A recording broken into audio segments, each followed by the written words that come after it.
Good morning. Good morning, colleagues. Good morning, everyone. Good morning, colleagues. Good morning, everyone. Yes, that's a warm welcome. I know Rustenburg to be a very warm place where you welcome us. So thank you so much. By way of introduction, my name is Natalie Nelson. I am the Senior Manager for Education, Training, and Quality Assurance at the MICT SETA. I will be your co-host today, or your program director for the day. And I'm here with my team to actually take you through a very important development that we've had within the MICT SETA. So just in terms of the day, we've come to share with you a development around the system. We have developed a learner management system internally, and we are here to present that system to you so that you're able to navigate through the system and utilize the system in the future. We're also here to share further updates and developments on what's happening within the skills development landscape. Colleagues, I'm sure many of us are aware that the transitional arrangements have come into effect, and those arrangements basically state and indicate that the SETA may no longer accredit training providers directly, but all accreditation would need to run in and through the QCTO. Subsequent to that, there have been additional developments which we will share with you in a presentation that will be tabled by one of my colleagues. So on your tables, you would find the structure of the day in terms of the agenda and what we'll cover. You'll have a presentation on the overview of the transitional arrangements by Ms. Mokgadi Masekela. You will then have an introduction to the learner management system and the modules by a Mr. Bafana Musoma. You will then be taken through an interactive demonstration on the learner management system. That is, each and every one of the modules that we've developed in the system will take you through those. Colleagues, I hope you've brought your laptops or your smartphones or your iPads, because this is a working session. You would be able then to navigate to our website, to log into the system, to create a profile. So certainly we may take some time in terms of the agenda, but this is just to fully capacitate you on how to utilize the system. And then we'll move into the closure for the day. Before I get into my overview of where the relationship started and how we've developed the system, I think it would be important to introduce the team to you. Many of you have probably dealt with them either via email, you've probably dealt with them in and through your verifications, but I think it would be prudent for me to introduce the team. So I'll start with the gentleman in the back over there, Fihlang. Fihlang is our marketing and comms coordinator at the MICT SETA. We then have the lady next to him, if you could please stand. That is Mokgadi Masekela. She would be then rendering the presentation to you on transitional arrangements. We have the lady next to her, that is our manager for marketing and communications, Ms. Tabiso Machikiza. Then in the back there, we have Mr. Pesihle, and I heard him call him Zuma the other day, so I'm not sure if I should stick to Zuma or Ngubani, but yeah, Pesihle is his name. Then we have Angela Ngobe, who recently joined us as an administrator, and she deals with all of your applications linked to then assessor and moderator registration. Moving to the front of the room, we have the lady in the front in the black, Ms. Lisha Singh. She is our manager for ETQA and joined us quite recently in March. Next to Lisha, we have Dikeledi Molema. She is an administrator within the unit, and she's also responsible for accreditation and now some of your verification and provider monitoring. Next to Dikeledi, we have Matima Mukhashwa, and she is an advisor. Then in the front here, the people of the moment, we have the gentleman to my extreme left, Mr. Timothy Chwene. He is a systems developer within the MICT SETA, and he's worked quite closely with our partners TUT to develop the system. And then next to Timothy, we have Ms. Buisiwe Komede, who actually is then an advisor, but also was also instrumental in the development of the system. And I think that noting that this is the last region that we are visiting in a space of 3 weeks, I think this team deserves a round of applause.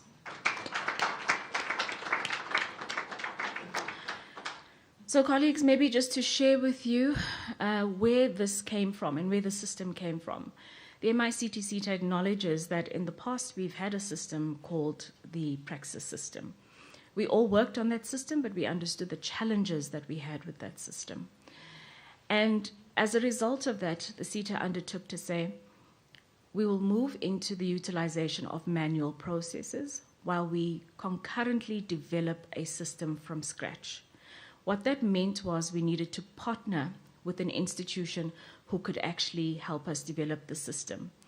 Generally, you would go out on a procurement process, but because of what we call the triple helix model, which looks at public-private partnerships, the MICT SETA decided then to partner with the Tshwane University of Technology to actually develop the system. They are one of our research chairs, and we support them in terms of all of the R&D that they do in the innovation and the tech space. So this process started then in 2022, and we started to slowly develop the system. We started with the sector skills planning module, which was then launched at the end of 2023. And this was basically to enable skills development providers to submit workplace skills plans, annual training reports on behalf of employers. The importance of that module is that it gives us the information that we need, colleagues, in order to pinpoint what skills and occupations are required within the sector. So the data that we get from you, we mine through the data, and it tells us, well, actually, we need cybersecurity specialists. We possibly need film and television or art directors. We need digital artists. So all of that information is critical for us because it gives us a direction on what qualifications we should develop. Then we developed what we termed the learner or the learning programs module.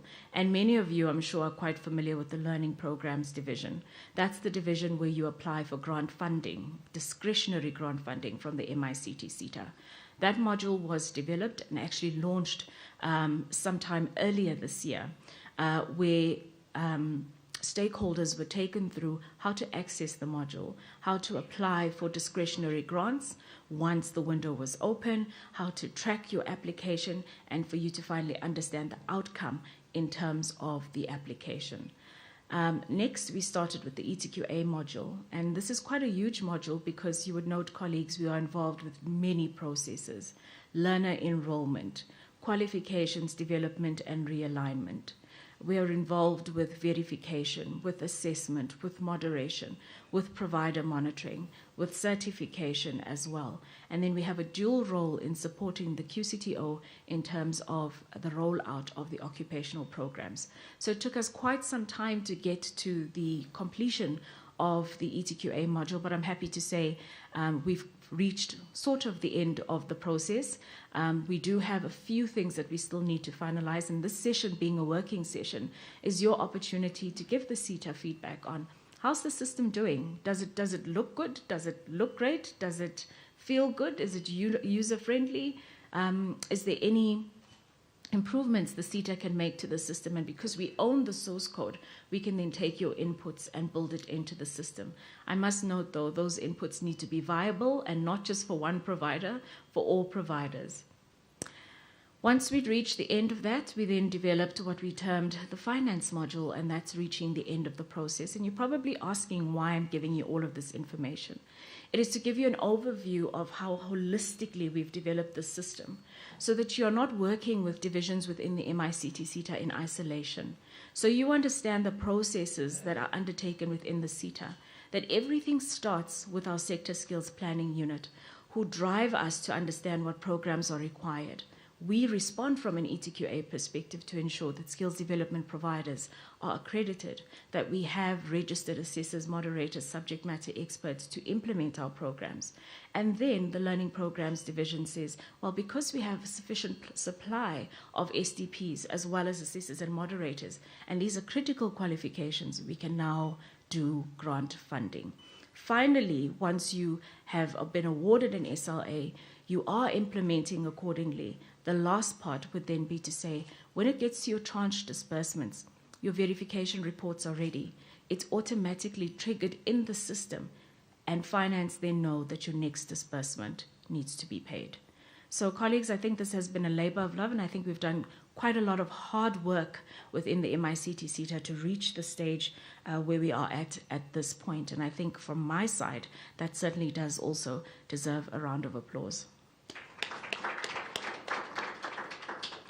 I'd also like to take this opportunity to thank each and every one of you who were part of the process. Now, in developing, we didn't just look at our understanding of the processes. We invited you as skills development providers, assessors, moderators, to help us with the development of the system. Many of you gave us your inputs. We piloted with you initially. So a big thank you to you for availing yourself and ensuring that the system has gotten to the point where it currently is. Colleagues, I think I have more than expanded on my 10 minutes that have been allocated. So I'd like to take the opportunity to welcome our next speaker in terms of the transitional arrangements. We have Ms. Mokgadi Masekela, who will take us through the transitional arrangements and all ETQA updates. Please join me in welcoming her to the stage.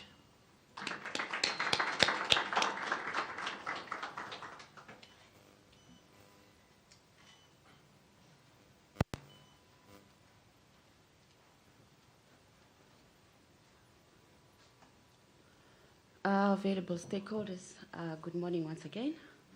As already indicated by the program director, my name is Mokgadi Masekela, and I am an advisor within the ETQA division.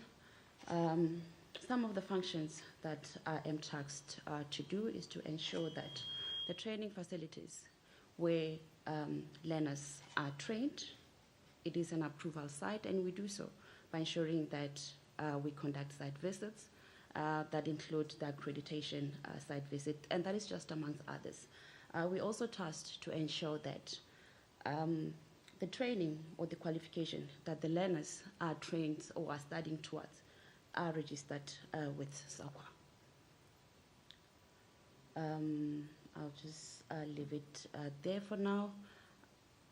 I just need the presentation.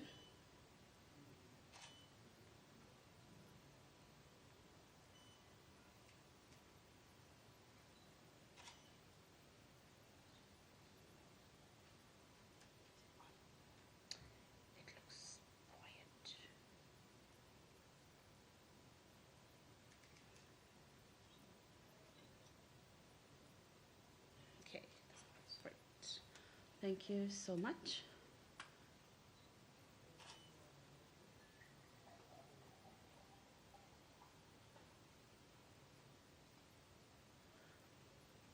Okay, colleagues, I'll just move straight to our presentation and just give you an overview of what we are going to present in terms of the ETQA updates.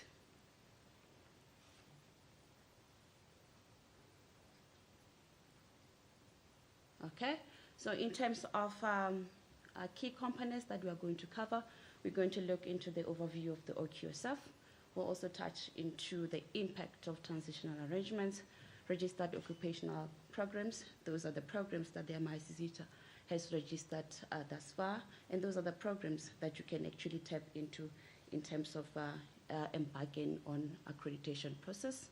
We'll also look into your occupational accreditation as well as your EISA centers, and then we'll have opened the floor for questions.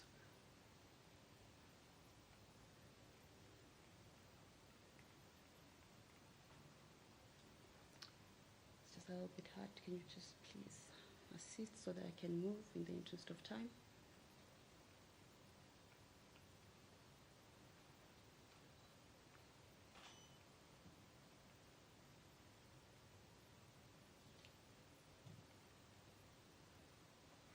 Okay, in terms of the overview of the OQSF framework, this is one of the 3 sub-frameworks that we have.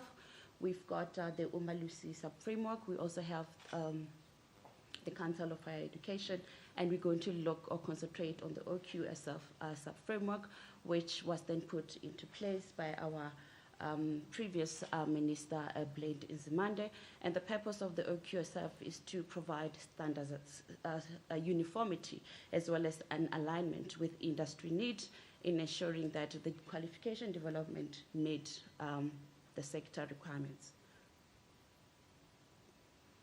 The policy also gives us the changes in terms of how we are going to quality assure the processes, how we are going to do better in terms of the OQSF framework in comparison to our pre-2009 qualification.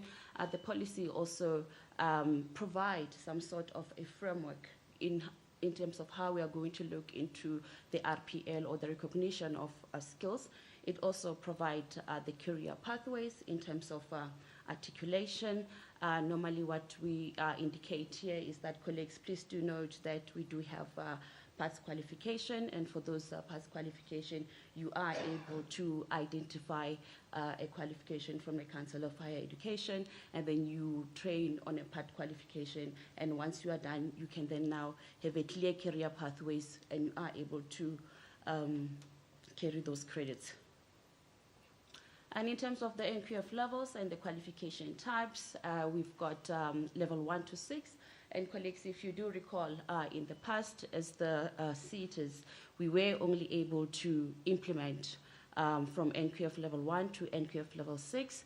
But now with the OQSF policy, we've got an opportunity to then implement and as well as realign from NQF level 1 up until NQF level 8, which is your honors degree.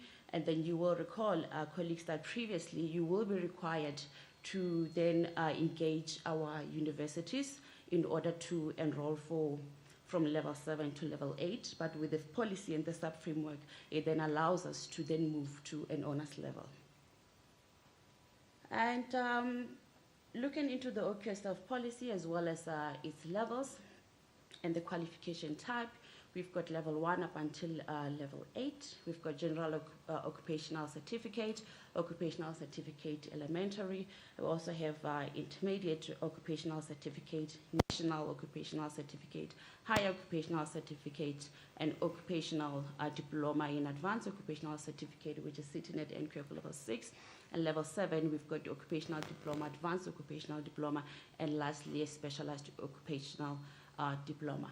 And colleagues, with the occupational qualification, as we embark on the process of being accredited as EISA centers, we'll then get to understand how do the arrow facing down interlink with the occupational qualification. And the reason being that for learners to be declared competent, or for learners to be issued with a certificate, they should have completed the component of EISA. Okay. Right, and moving along and touching on the structure of the occupational qualification, we're going to touch on 3 key components. And the first component addresses the knowledge and the theory, and as we are familiar with that, or in terms of how we are now enrolling our qualification, these are your formatives or your classroom based, and it also has a practical component. And lastly, we need to touch on the workplace component. Colleagues, as we do our site visit, this is one of the most important component. Our learners are supposed to be allocated to an approved workplace site. They also need to be allocated a mentor that will actually also look into their logbooks, provide feedbacks in terms of the task that they have done, and sign off their logbooks.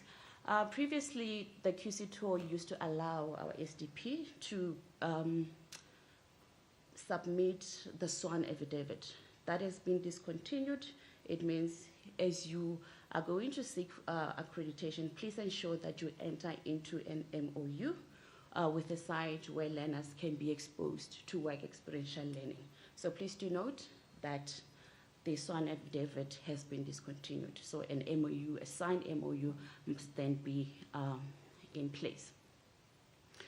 Colleagues, in terms of certification, the QCTO will then certificate the learners upon completion of the occupational qualification as well as part qualification. Completion of a qualification and part qualification is subject to completion of an EISA. However, in terms of the skills program, a final, a supervised assessment conducted by the SDP, it is imperative. Colleagues will then take you through some of the processes in terms of how you become an accredited a center. That is when learners have completed their knowledge, their practical, and they are issued with a statement of results. That is only when they can gain access to an assessment center, and that is where the rollout of external and integrated summative assessment will then take place. Okay, we're going to then now touch on the big elephant in the room, and that is the transitional arrangements.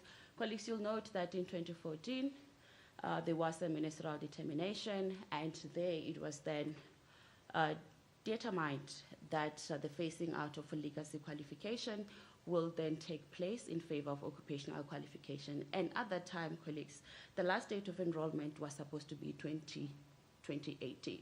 But then it was identified by the minister that the industry role players, as well as the skills development band, they are not yet ready to transition to occupational qualification.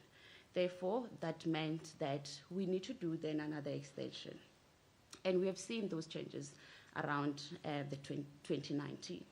And in 2021, colleagues, the OQSF policy came into effect, and it brought a number of changes, and some of the changes actually made a shift in the skills development landscape. And the changes were around the last date of enrollment. The expiry date of the qualification was then noted to be 30 June 2023, and the last enrollment date was 30 June 2024. Colleagues, I think it's important to also note that the SETA has been hard at work. To date, MICT SETA has submitted around 36 qualifications to be as an estimation. Those qualifications are currently with the QCTO for evaluation, and because of some of those reasons, then the minister made another determination, and the latest gazette was then issued around June 2024 to then say that the 30 qualification that the MICT SETA has submitted to the QCTO for evaluation must then be extended for a further enrollment date. And we have then elected to extend the last date of enrollment until 30 June 2024. And then that ultimately means that the last date of achievement will also then extend to 30 June 2027. And should a need be, there'll be a further extension, colleagues, and then we do communicate on our website. Currently, we have actually shared a communique on our website. Our existing SDP may submit an application, but those who are only accredited. This extension, colleagues, is not a new window for new application, but it's for mainly those SDPs who are currently accredited with the MICT SETA. You are required to tell us the link. Please submit the application to us. We will then assist by extending the last date of enrollment to 30 June 2025. So it was based on that, colleagues, noting that the qualification development process, it is a lengthy process. Upon submission of the qualification, there are internal processes that the QCTO need to undertake, and if they are satisfied, then these documents are normally shared with the public for comments, and if there are any gaps, they then need to send them back to the MICT SETA, and together with our subject matter experts, we need to look into the gaps and make sure that we close them. Hence, we are where we are today in terms of updates pertaining gazette that was issued June 2025. Okay, so colleagues, obviously there was implication that made to the SETA in terms of the changes, and that meant that if our qualification are going to expire or have expired on 30 June 2023, then it will mean that the SETA may no longer accredit the SDP. Learners were meant, the last date of enrollment was 30 June 2025. Therefore, we not allowed to endorse any learners that were enrolled post 30 June 2025, and that just applies to the last date of achievement, which was 30 June 2027. Learners, we were not then allowed to achieve or issue certificates to learners post that date.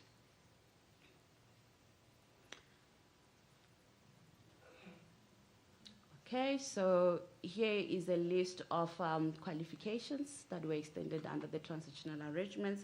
Colleagues, we've got a total of 30 qualifications, but I think it's important to just note that we've had your escalation regarding the business analysis level 3 and level 4, that the qualification may need some repairs. So the two parties, the MICT SETA, which is the quality partner, as well as the QCTO, are in consultation, and as soon as they've approved the extension of the business analysis level 3 and 4, then the two qualifications will then form part of the 30 that is being included in the Gazette, and it means that we will then have 32 qualifications that are extended under the MICT SETA. And in terms of qualification registered, occupational programs that are registered with the MICT SETA, we have software engineer, and just on our far right, we've got the SAQA link. If you open that link, it then takes you straight to the curriculum document, which will then indicate to you the NQF level, as well as your the credits in line with the software engineer. We've got the software tester, sound operator, ICT business development consultant, media or program content production. We've got the advertiser and telecommunication specialist. Colleagues, we've got our skills program that has been recently approved and loaded on the MICT SETA website. Colleagues, just important to note that the end user computing, it is part of the 30 qualifications that have been extended.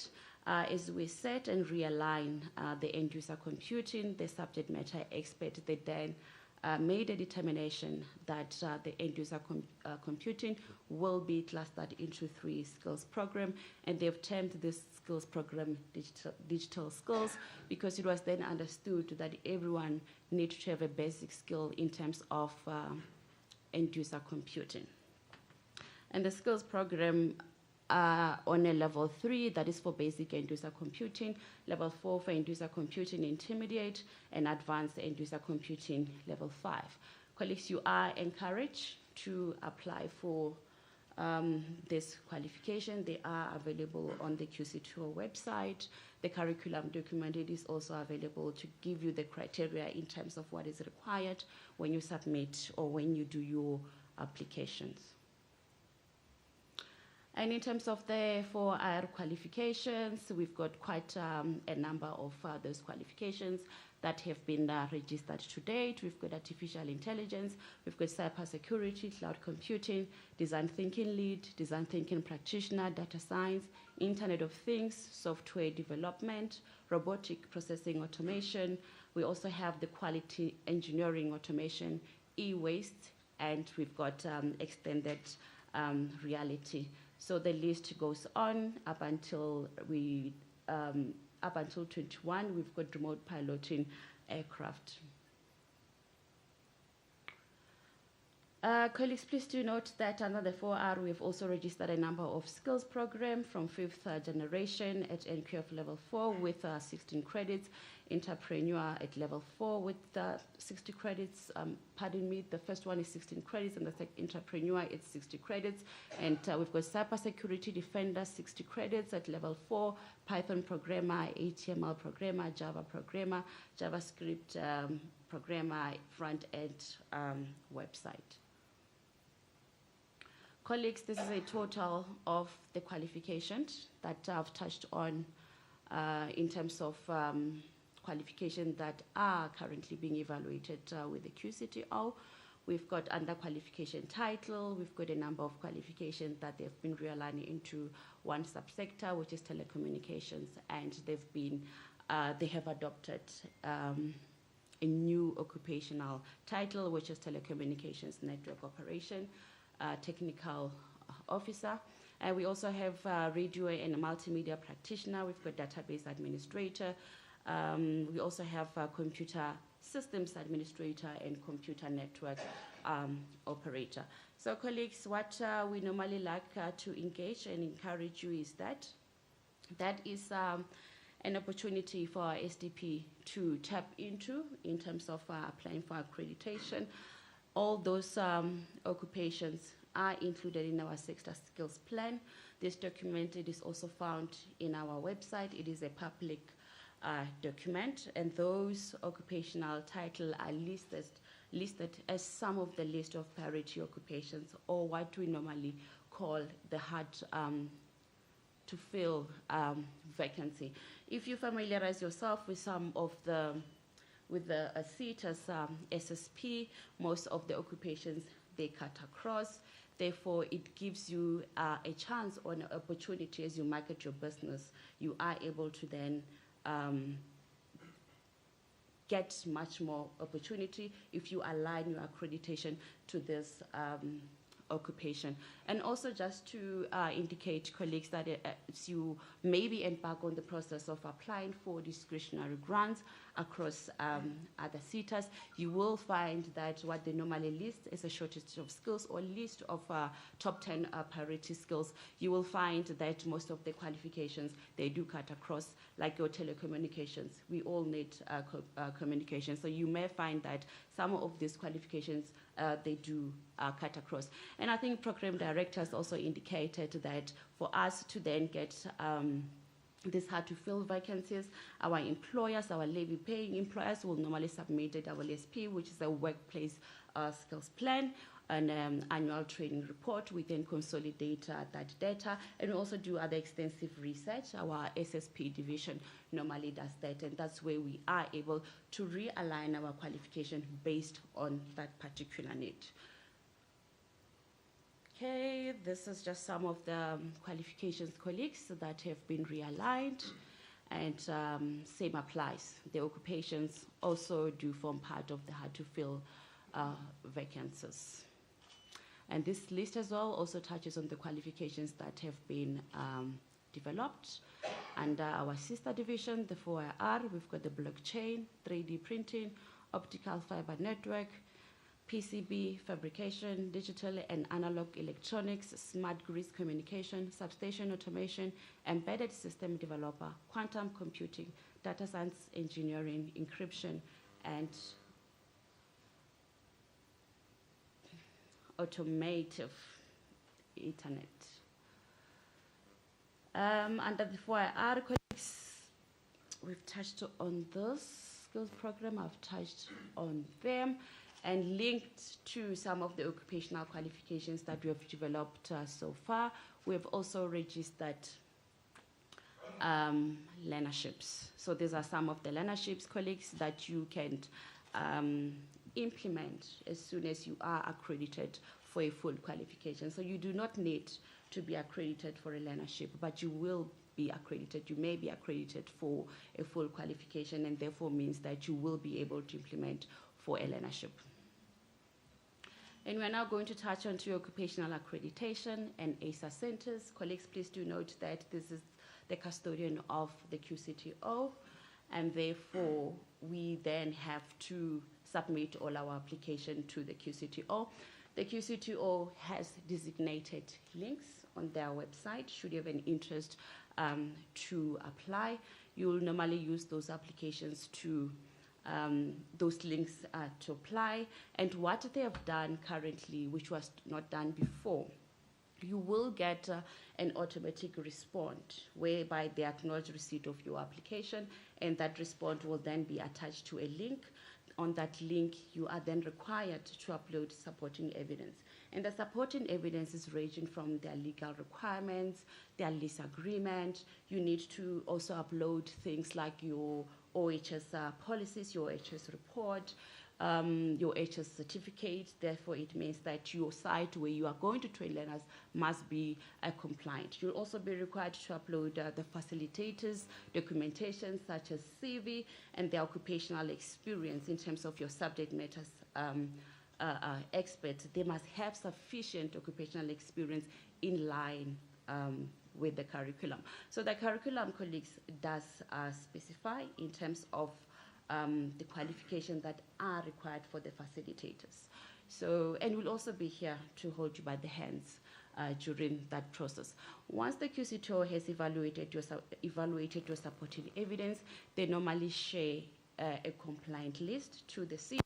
Once that list is received, management will then allocate an advisor to then conduct site evaluation component. So once that list is received from the MICT SETA, that's only when, as the quality partner or as the MICT SETA, we can then engage you as our stakeholder. We'll then schedule our site visit to then come on site. Colleagues, if you look at this process here, in the red is normally where the QCTO are responsible, and in the blue is where the MICT SETA is then responsible, and there are time frames attached to each task.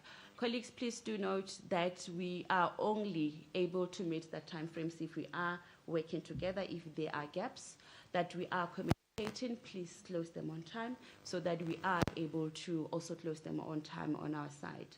And I think it's important to note that as much as we come on site, we conduct the site visit, we also have our internal processes whereby we need to present our report together with the evidence to our QA committee.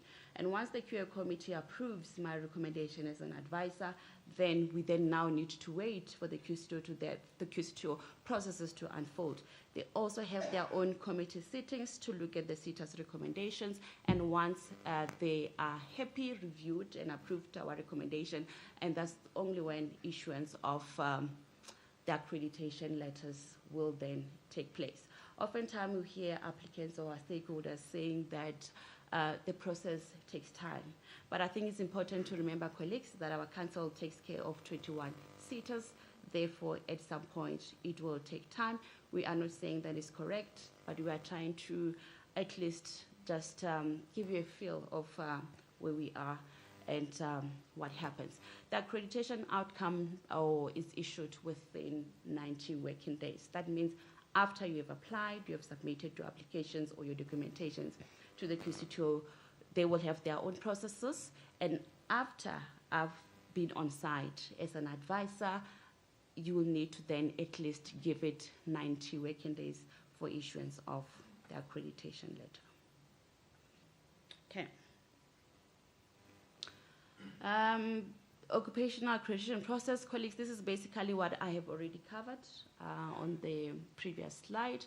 I think what we need to note, it's in terms of subject matter experts. I think what we normally experience as the advisors is applicants or SDPs who need to get an understanding of how to apply for the new occupational qualifications in terms of the subject matter experts, or how does this fit in. Our curriculum document is very clear, and it is a requirement that we do enroll or register we do register our subject matter experts. And normally, colleagues here, please let's not get confused. Note that our assessors and moderators are subject matter experts. If I'm going to be registered to then assess software developer or artificial intelligence, I need to be a subject matter expert. Hence, we require that you submit a detailed CV, which will then cover your occupational experience. So therefore, you are a subject matter expert, and you will be registered as a practitioner known as assessor and moderators. Okay, so in terms of the role players involved, in terms of the assessment centers, and I think colleagues have touched on this in our early slides, where then indicates the structure of our occupational qualification, the structure of our programs, that we've got full qualification, part qualification, as well as the skills program. And this is where the part qualification as well as the full qualification will require the assessment center. So we've got our council there, which is the QCTO. We are required, colleagues, to adhere to their processes as well as their procedures in terms of policies in line with assessments. And then we've got the MICT SETA. We are the quality partner, and what we are responsible for, their colleagues, we need to ensure that when assessment centers or when EISA is conducted. The designated center or the SDP is accredited for those particular qualifications. Hence, as much as you can go onto the QCTO site, you submit your application, the quality partners, which is the MICT SETA, will still come on site, do the validation in line with the assessment specification documentations. Therefore, it is still our duty, our responsibilities, colleagues, that when the time comes for enrolling learners for EISA component, we are then on site to further endorse the qualifications that you are accredited for. In the assessment center, this is the center where learners will roll out the external integrated summative assessment. So this must be a center, designated center that has been registered by the MICT SETA. So going forward, colleagues, as soon as we've got centers that are registered, these centers will be shared on our official website. So you will be able to know which centers are registered. These are the responsibilities of the QCTO. The QCTO is the QCTO must consider recommendation from the QPs for assessment center accreditation, like I have indicated. As much as you can submit your application, we will then come on site, and every recommendation made, we will then table that to our committee, and the committee will then liaise with the QCTO, and the QCTO will then further consider or not consider recommendation made by the QP. So hence, we work hand in hand. We are in collaboration with our council. They will then receive the application. They will then forward the complaint list to us for us to conduct the site visit. Also indicated, already covered this, the responsibility of the MICT SETA. We will recommend you as the applicant to the QCTO, and the QCTO process will have to unfold, and that again still touches on their committees, and then they can endorse our recommendation. Okay, so as the MICT SETA, we can de-accredit you as the registered assessment center should you default anyhow, or should there be any irregularities? I think on the next slide, we'll just sort of touch on, I'll just remain here. Irregularities can be, for example, if learners were trained by a certain facilitator, that particular facilitator cannot be part of EISA. So therefore, it means practitioners that have trained learners cannot be part of the assessment of learners in terms of the EISA component. So you need to then appoint new practitioners for that particular component. Responsibility of the assessment center is the assessment center. You are required to comply to the QP quality partners policies and procedures.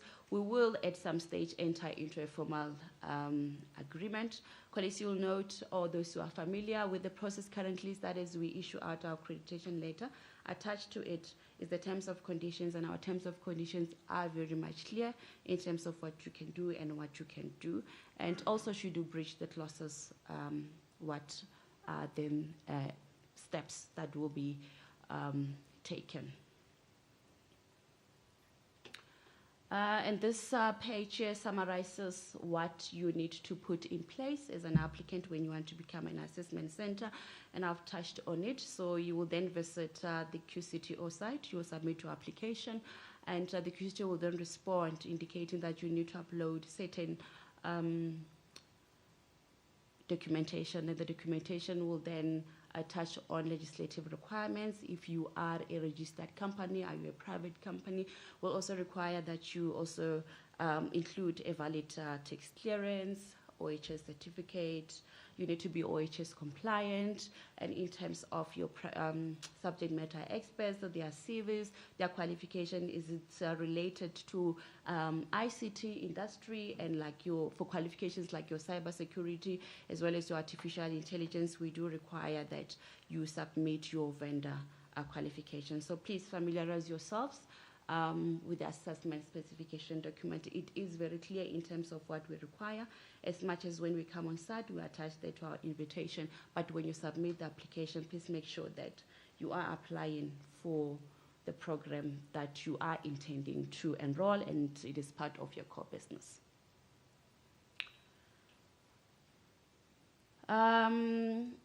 Should you then be accredited, but at a later stage, then you decide that you want to extend the scope, you are allowed to do so.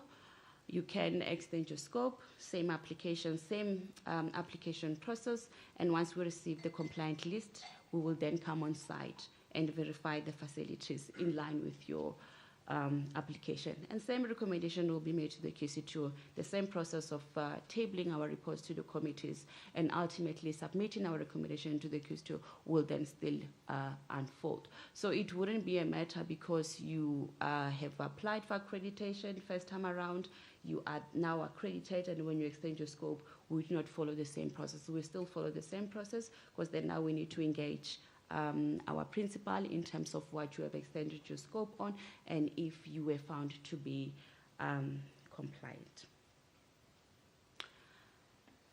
In a nutshell, colleagues, that is the process for application of EISA. I think I've already somehow summarized it. The online application is with the QCTO. They are the custodian of this process. Submission of documents to the QCTO, which is subject to their desktop vetting. Once they are happy, they will then allocate the list to the MICT SETA for site visit and generation of the reports with recommendation, and ultimately presentation of recommendation to the committee and submission to QCTO for further processing. And our turnaround times there we have planned 40 days. Colleagues, please note that as the quality partner, we can withdraw the accreditation should there be any irregularities. And some of the irregularities touches on assessment scripts. If you are then stated that you can only issue out or disseminate the assessment scripts 30 minutes or 15 minutes before the assessment, you need to then stick to the time, as the MICT SETA officials may be in site when this process takes place. So please do note that it is within the MICT SETA mandate that we can withdraw accreditation should it need be, or should you then breach the agreement that we will enter into. Colleagues, should you then now not be happy with our processes, or should you not agree to the withdrawal of your accreditation, there is an appeal process that you can embark on as well. Colleagues, that was my last update in terms of the ETQA updates. Thank you so much for staying with me in the moment. And I'll hand over to Program Director.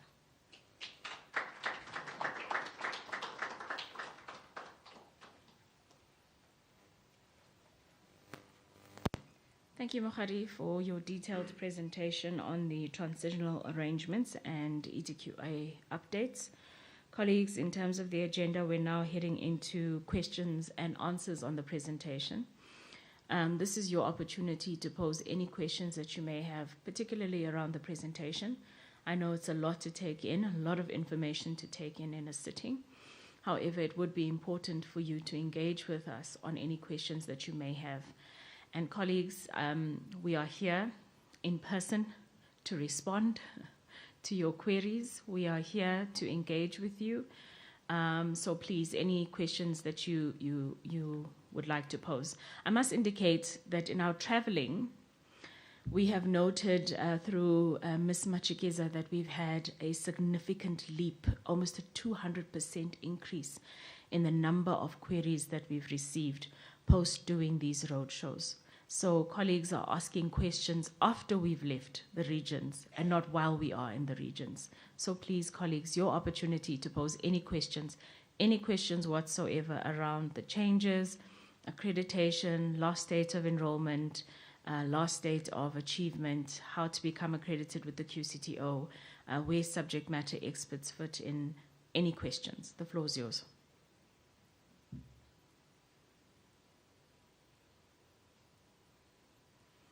There's a question from the gentleman in the back. Can we hand him a mic, please?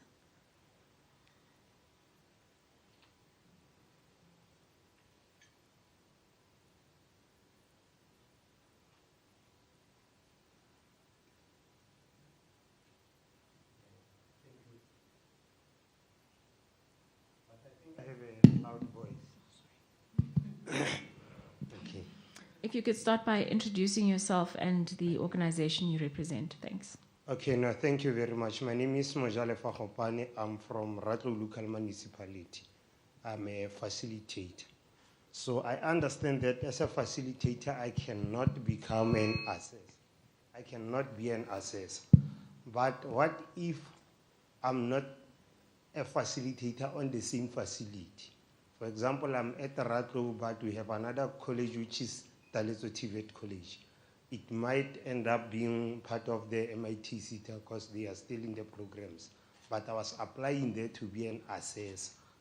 So I was wondering, can I be a facilitator at a certain institute and assessor at another institute? Thank you very much. Okay. So any other questions before I respond to that question? Let's take a second question. There's a question from the gentleman in the corner here.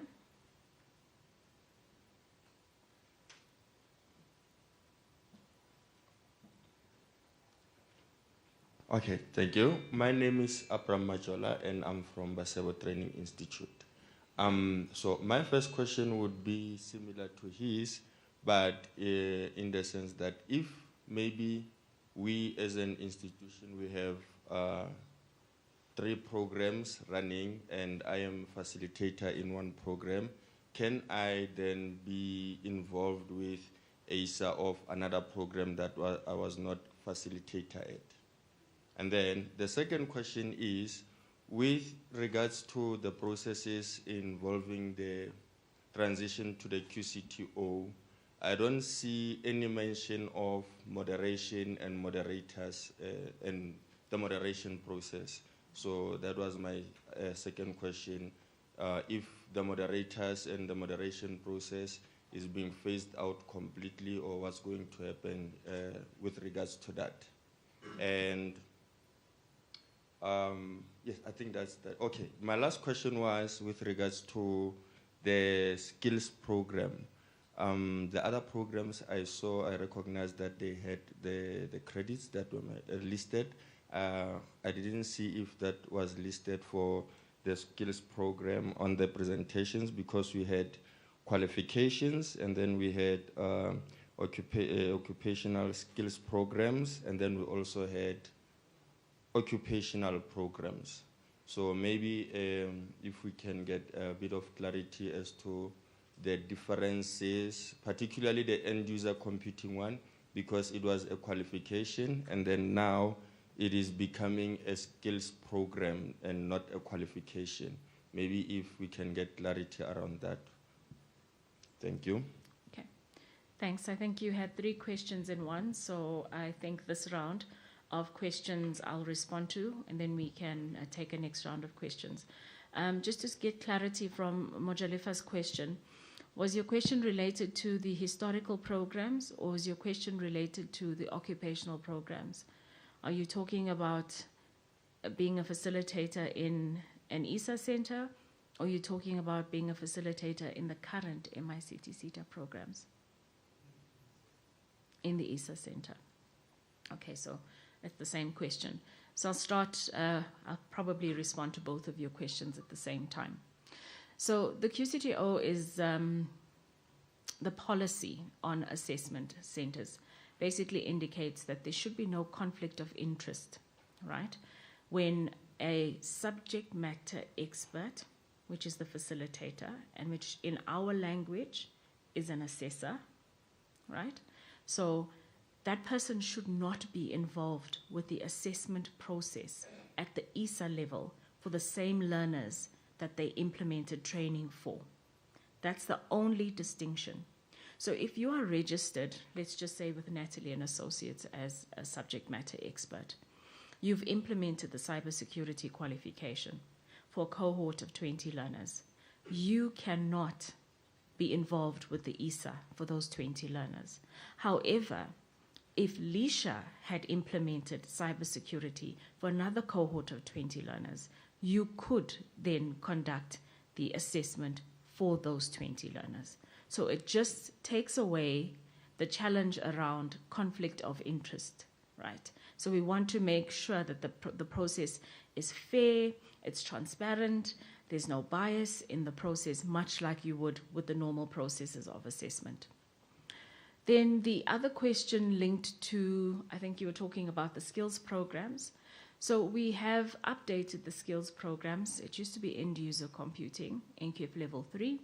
You'd note for a long time you could not become accredited for NQF level 4 because the originator of that qualification was CTU.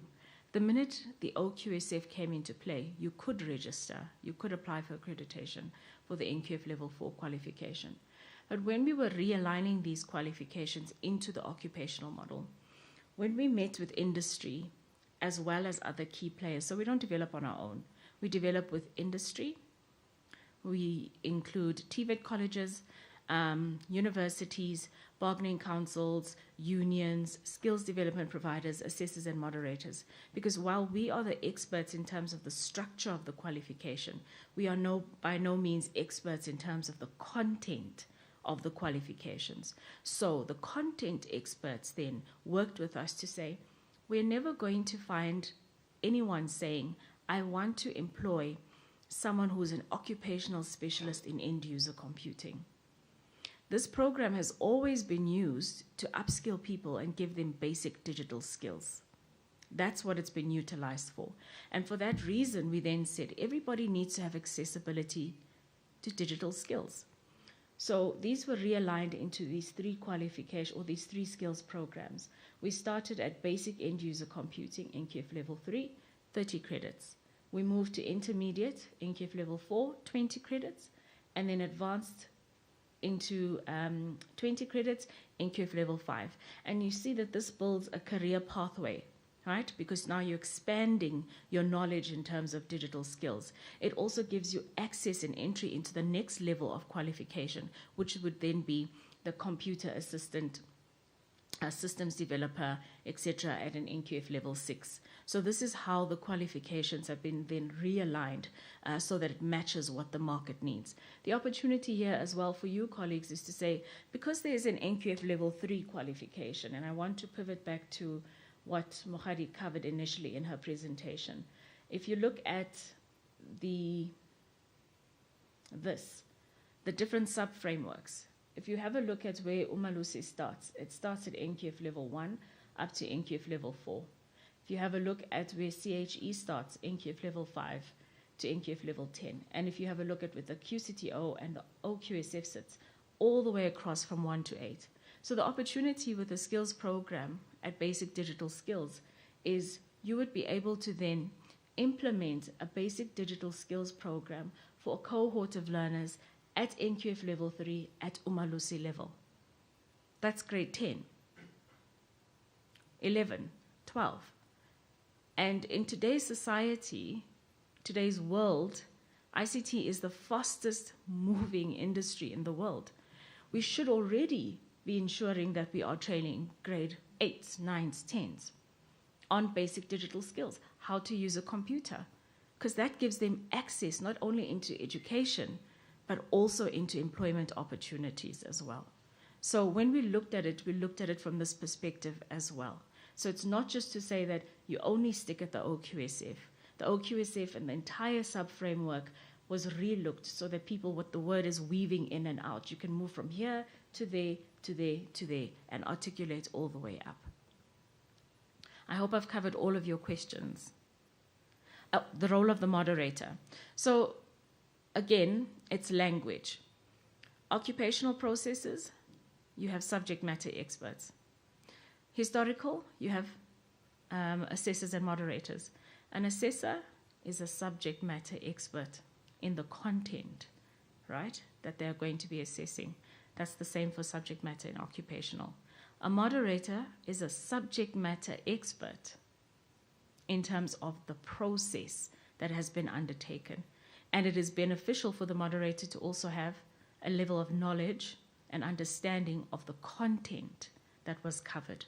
So that particular role means that moderators and assessors become subject matter experts in the occupational process, and they can be utilized during the implementation of the program, but also when we get to the EISA center, where we need to now have the supervised assessment and the invigilators involved with the process. Moderators are best suited to that function within the occupational process. So it doesn't completely fall away, it just becomes different, a little bit different, but it is still the same principle. You need to be a subject matter expert. Okay. I think there was a question from the gentleman behind you in the blue shirt.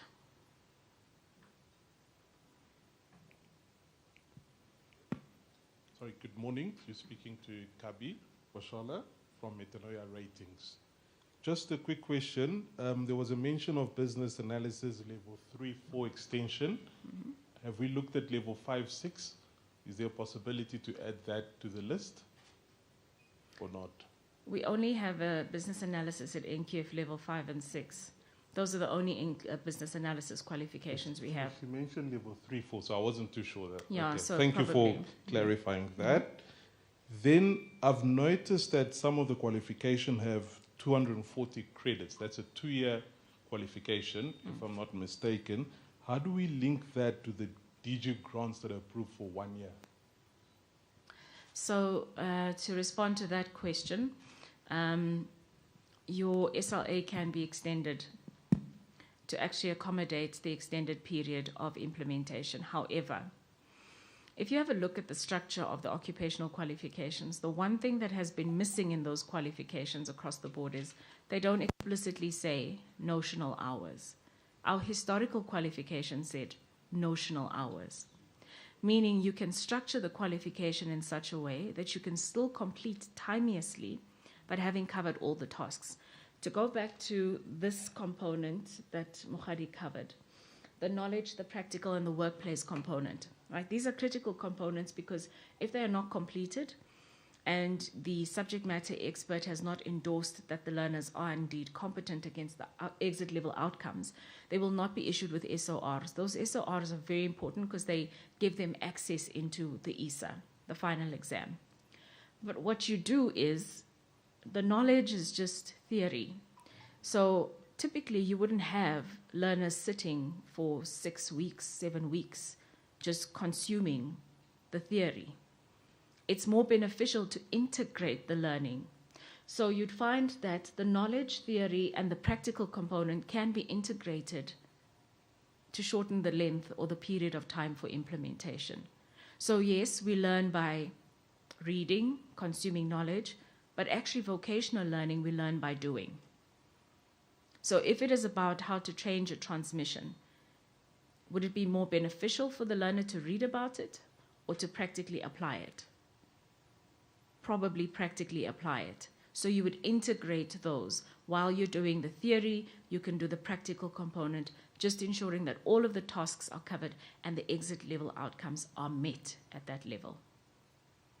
Okay. Question from the gentleman in the yellow in the front.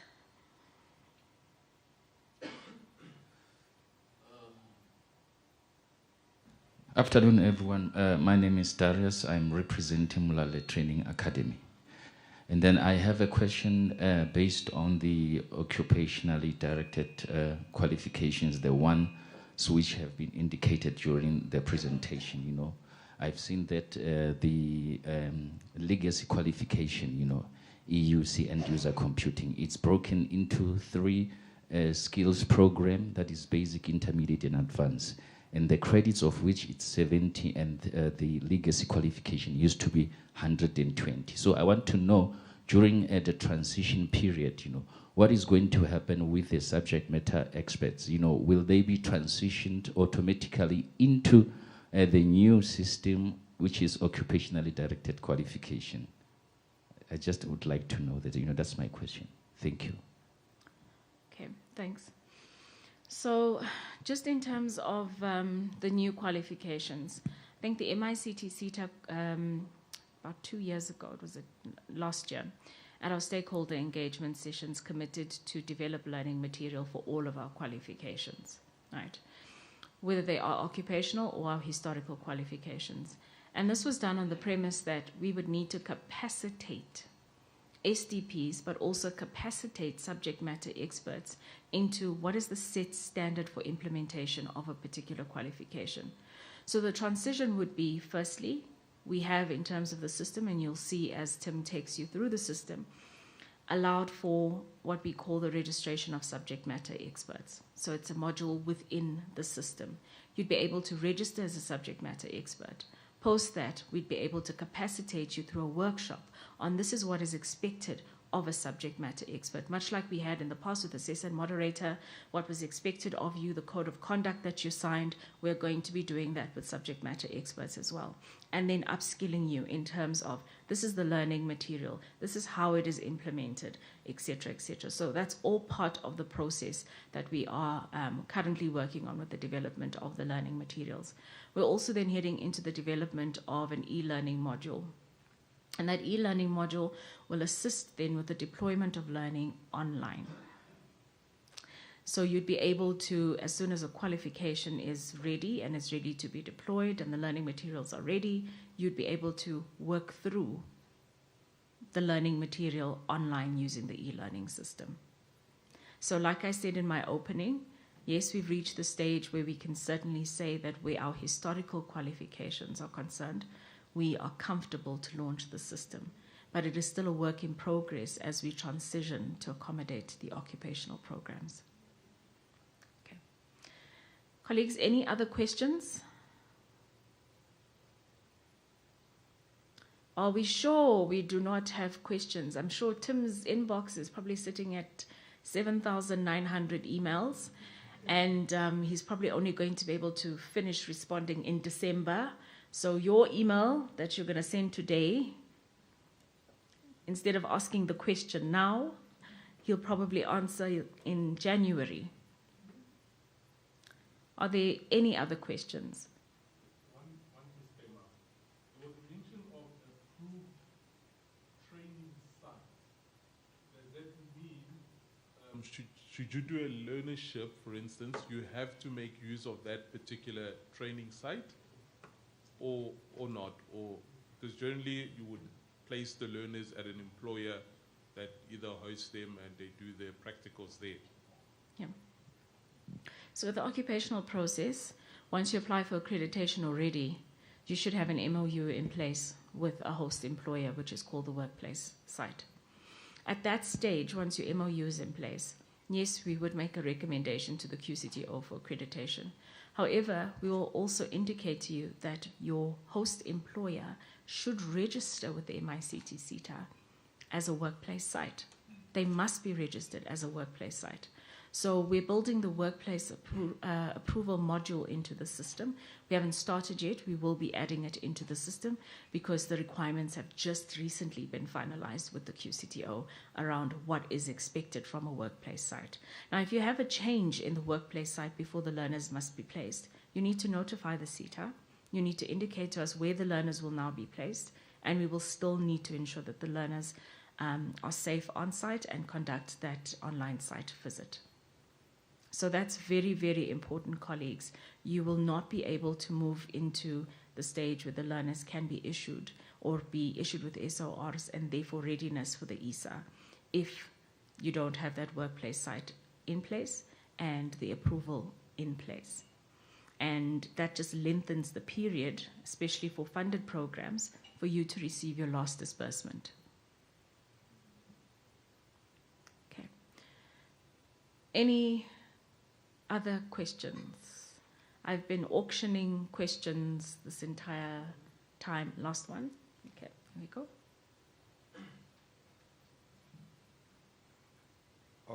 Just a quick one. So with regards to that workplace side, so does that mean automatically there will no longer be any simulated workplace practicals being conducted at the training provider, by the training provider? No. So if you have a look at the slide that's currently up, we've covered the knowledge, the practical, and the workplace. So the simulations can be done at the practical component, and that can happen at the SDP. But the LOST says it must be done specifically where they can have workplace experience, and they should have a workplace mentor who actually signs off on their logbooks. It's important here as well. The QCJO will come out and do site visits and check whether learners are actually placed in these workplaces. The MICT SETA is building up capacity to do the same. So learners must be placed within a workplace site, and if they are placed for cybersecurity, we do not want to arrive and find them making tea and coffee, because I don't think that's aligned to the exit level outcomes of the program. Okay. The gentleman in the yellow.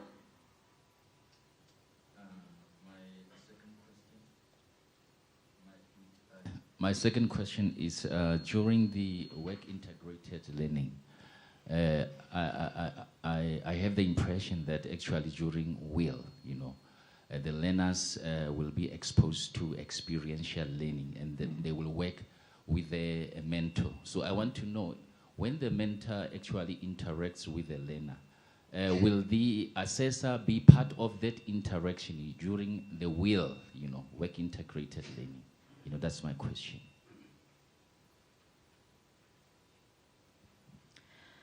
So the subject matter expert is required to monitor the implementation of the program, because how else will he be able to, or she, able to endorse the implementation of the program? So their function would still be there. They would still need to be part of the process where they monitor, in fact, what has taken place at the workplace level.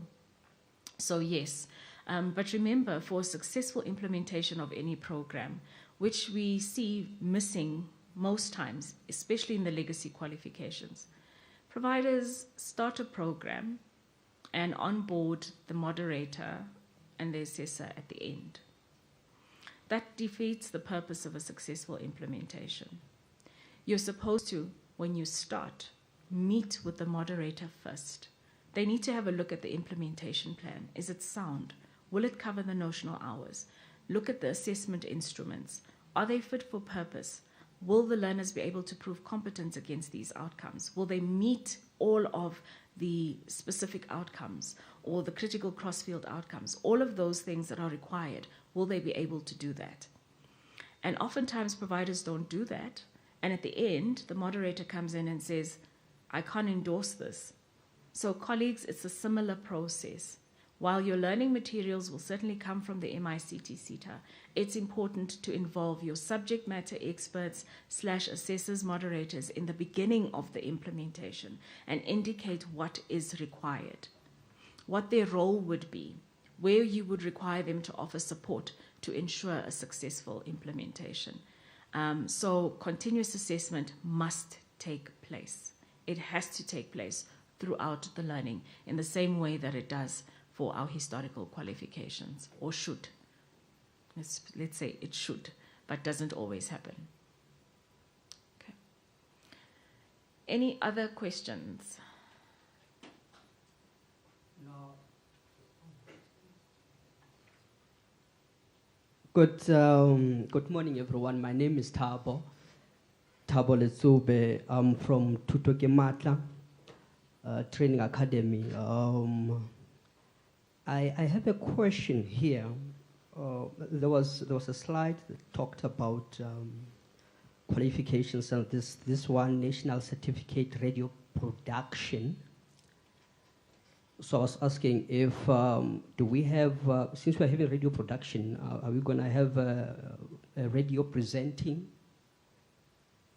or is it there? Maybe I missed it. The other question here is that your readiness for transition. What you mean by that? Are you saying you're gonna work concurrently with QCTO, or you hand over to CTO? And since everything now will be with QCTO, your existence with regard to ETQA, what will it be? Whether there won't be confusion with regard to us as service providers as to the information, is it from QCTO and is final, or do I still need to hear also from MICT SETA or the SETAs? Because I understand that you used to have your own quality management cluster or maybe division. So where do I go and is final? Is it final with QCTO, or do I still need to hear from SETA as well? Maybe that one will help us to understand exactly how is your relationship in terms of working with QCTO. Exactly, what is it that QCTO is going to be doing that you are not doing? And I think for now, I think I'm covered, yeah. Okay, thanks for the question. I think to adequately respond to the radio production question, I'm going to ask Dikaleri if you could just check what we've realigned that qualification into. I think it is the video production and radio content. I'd be able to respond to that question after we've just checked what we've realigned into and what the QCTO has approved. Then in terms of the question around the QCTO, probably important to explain the relationship. I think you would note that in 2012, the minister determined that the QCTO should be established. He also then determined that the SETAs would respond and report directly to the QCTO and no longer have the dual reporting that they had to both DHET as well as SAQA.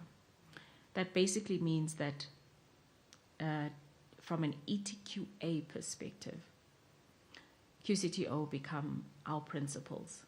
So we report directly to the QCTO on everything that happens around quality assurance. We then sign a revoking service level agreement. The revoking part is just to say that while the Skills Development Act and the NQF is still there, and basically we still become ETQAs, it just means that the structure of how we would report is different, so it revokes our functions. And it then says that QCTO gives us a new delegated function. And that delegated function is what we call an assurance quality partner and a development quality partner. So development quality partner or development partner means that we realign the qualifications, we develop new qualifications, we engage with industry around what qualifications do you need, what should a career path look like if you want to become a cybersecurity specialist or you want to become a specialist in multimedia. So ultimately, you would then indicate to us, well, what is the career path for this? And that's where it comes in as a development partner. A quality partner means that we still perform the tasks that we did before. We're still involved with the process of quality assurance of a full implementation. That includes, sorry colleagues, there's a bit of noise in the background. So that actually includes things like the accreditation of providers. So the difference and the distinction is before you would apply directly to us. Because of the revoking SLA, you report to QCTO, so you would apply to QCTO. Our function from a QCTO perspective is we receive that desktop application that you submitted, and we then come out and check your readiness and assess whether you can actually implement the programs. So it's quite similar to what we did before, right? We make a recommendation to QCTO. Based on the recommendation, they then award you with accreditation. You will receive your accreditation letter from QCTO. We will monitor you as a provider. That's another function that has been added to us. We will monitor you according to the implementation that you have said you would do. We also then are responsible for the EISA centers. We are responsible for how they function, for ensuring that there are set standards within the EISA center, to ensure that there's objectivity, fairness, transparency in terms of the implementation of the EISA, to ensure that the subject matter expert who is involved with implementation is not the same person who is involved then with the administering of the EISA. So those are the roles and functions that have been attributed to us. So in short, what is the difference between QCTO and the MICT SETA or any other SETAs for that matter? The QCTO then becomes the principal body who we report to from a quality assurance perspective. So do we still report to our board? Yes, we do. Do we still report to DHET? Yes, we do. Do we still report to SAQA? Yes, we do. But for ETQA, we report to all of those bodies, but usually it goes through QCTO. Okay. And then what will your interaction be? Your interaction will still be with the MICT SETA, but you will from time to time engage with QCTO. Because remember, while we do the quality assurance, while we are the foot soldiers to do the work, they actually also need to have oversight of what we are doing. So from time to time, they may suddenly visit you at your site to check how implementation is going. And it's quite similar to what we would do as a SETA. I hope I've answered your question, sir. Okay. All right, colleagues, I think we'll close this round of questions. And any other questions that you may have, please note them. We will have another section on question and answers once we head into then the interactive learner management system. I just want to do a short change because I think we've had quite a lengthy discussion already to the agenda. I'd like to then just propose that we move into the introduction to the learner management system, and then we move into our tea break. And then once we come back from our tea break, we can then continue with the demonstration on all of the modules before we end our day. So with that, colleagues, when I made the introduction, Mr. Bafana Musoma was not here at that time. He was out, but he is our administrator, and he deals specifically with exit verifications. All the verifications that you require, you generally engage with him. And so we'd like to give him the opportunity to present on the learner management system and the modules that are integrated into the system. Please help me give him a round of applause as he comes up. Thanks.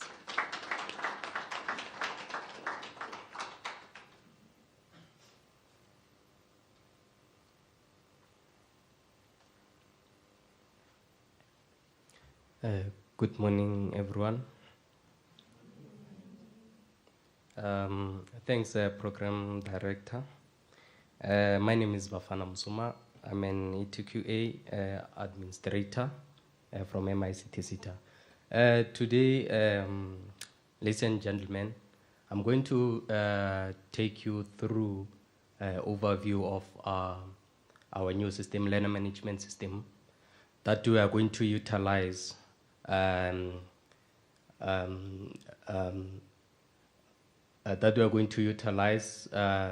for the following modules. We've got 5 modules that we are going to cover today. Timothy is going to demonstrate on how that learner management system works. Remember, colleagues, this learner management system, it's a homegrown system. It has been developed through partnership of MICT SETA and also Tshwane University of Technology. Our developers worked hand in hand with us to develop the system. In the interest of time, I'll just jump to the presentation, colleagues.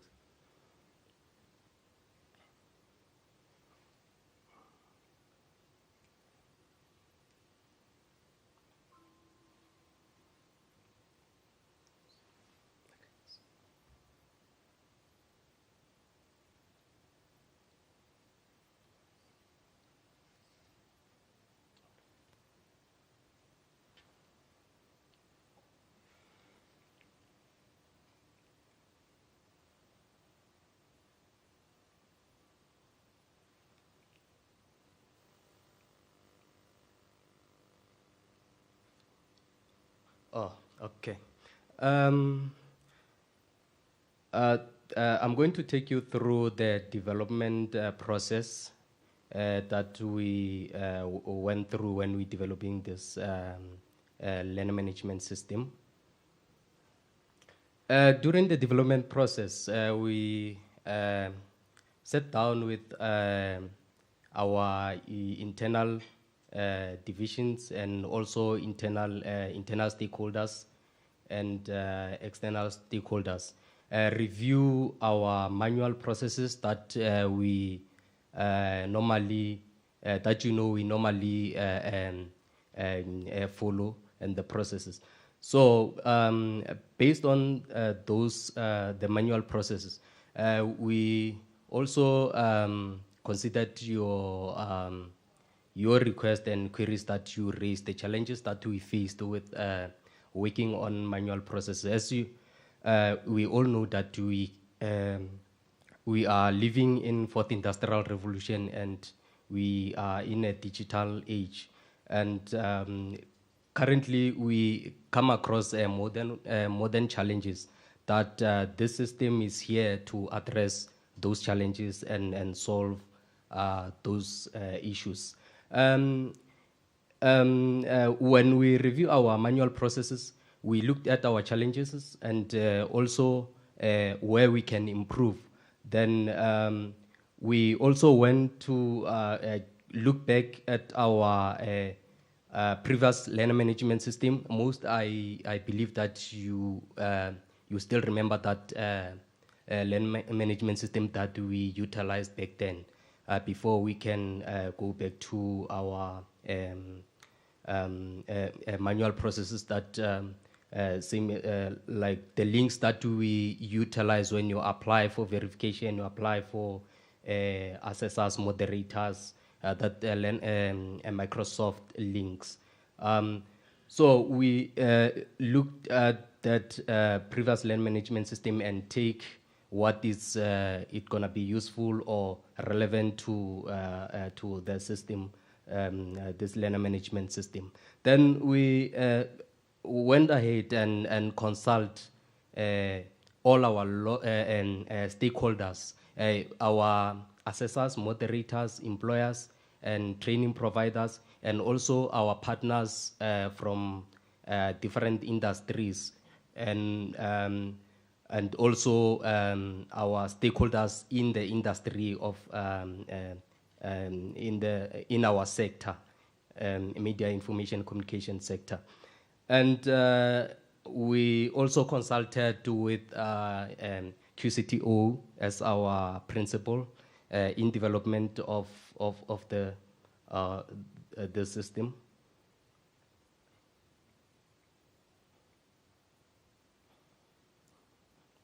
Sorry for that. Today's session, we're going to focus on historic qualification module. Not saying that we did not cover a occupational module, as we are in the transitional arrangement. We covered that, but today's presentation and demonstration will zoom into historic modules. Our learner management system actually is not our learner management system, but it's your learner management system, because this is for you, not for us, ETQA or MICT SETA. That's why Ms. Nelson indicated that this is an engagement session, not just a presentation.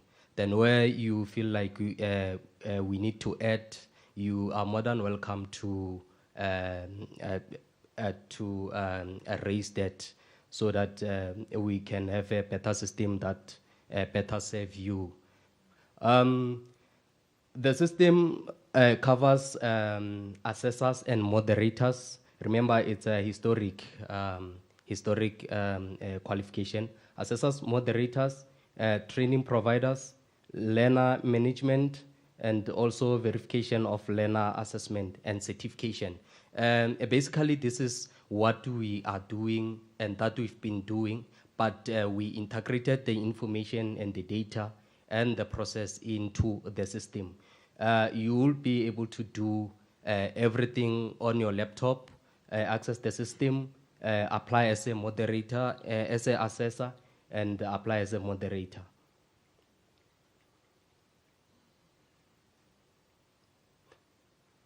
Okay, assessor and moderator module. Assessor and moderator module. Timothy gonna take us through, demonstrate how first-time applicants as assessors will be able to submit their application or create profile and submit their assessor application on the learner management system. And it also caters currently registered assessors, assessor and moderators.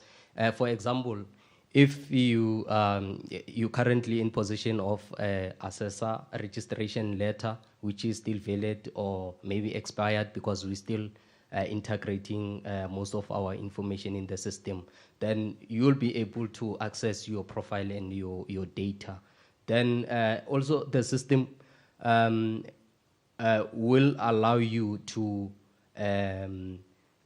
update your details because we integrated your information from manual database that we have. You'll be able to access the system via API, application program interface. Timothy will also demonstrate that process, how to access the system, learn management system. And you are going to be given an opportunity to update your personal information because typo might happen or error might happen during the integration. And also maybe you've changed details or your information that needs to be changed. Then we'll be able to assist you with that. Should you come across or experience any challenges with regards at the system, then we are available. The email address that you will need to utilize is ETQA at mictseta.org.za.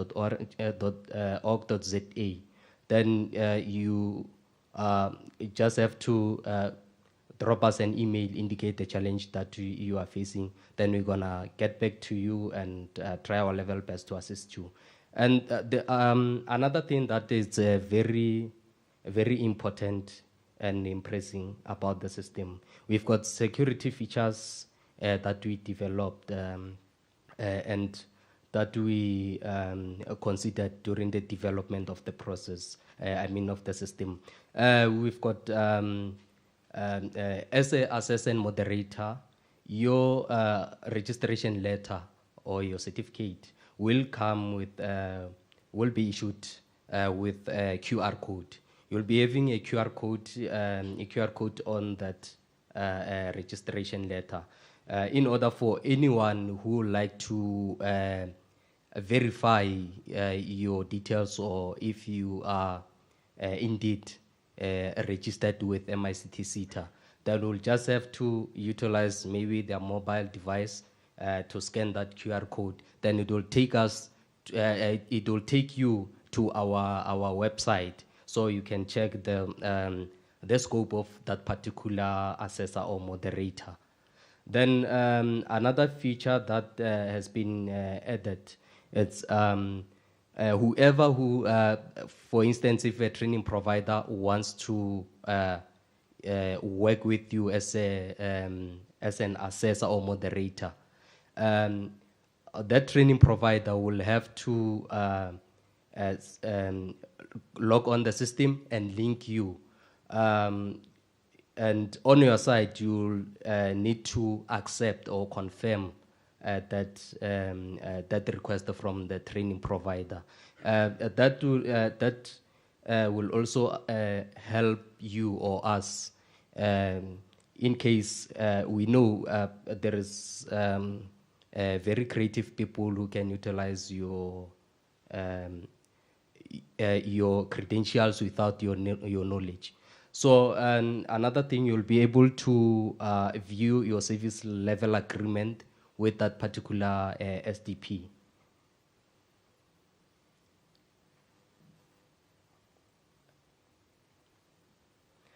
A training provider module. This is SDP module. Training providers, this is training providers that are already accredited with us. As you are aware that we're no longer taking new applicants for historic qualifications, training providers who are interested in applying for accreditation of historic qualifications. What we did with the developers, we integrated our data to the system. So meaning all training providers, accredited training providers, will be able to access their profile and their information in the system. Then also Timothy will take us through that module so that he is going to demonstrate so that you see what we mean saying that we integrated your information. And you'll be utilizing the, actually accessing the system via API similar to assessor moderator module. And you are going to update your information, your training provider information. Then should you meet, you experience any challenges, then you are more than welcome to utilize ETQA at MICT SETA, at mict.org.za email address, indicate the issue that you are facing. Also, the security feature for training providers. All accredited training providers, their accreditation certificate will come with that QR code also. For example, should an employer who got maybe funding from our LPD, discretionary grant or maybe mandatory grant, before the training provider, the employer can get into service level agreement with your MOU, then we'll just have to scan that QR code, confirm if indeed the qualifications that you are saying you are accredited are indeed correct, because the QR code will take them into our system and pull your information as a training provider. And another thing, when the training provider, the employer, when they link you as their training provider, you'll have to accept on the system, accept or confirm, and you're gonna have access of that service level agreement of that particular employer.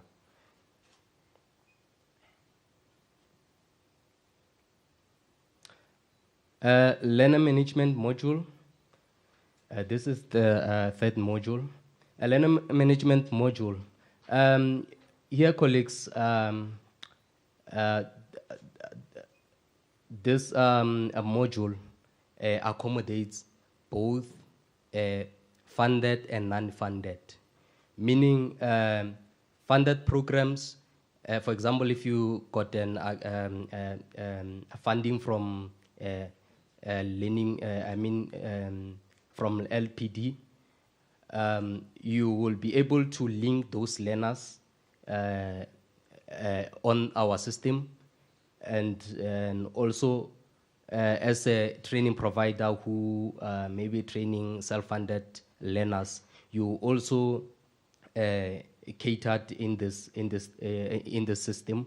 You are able to link, to upload learners in the system.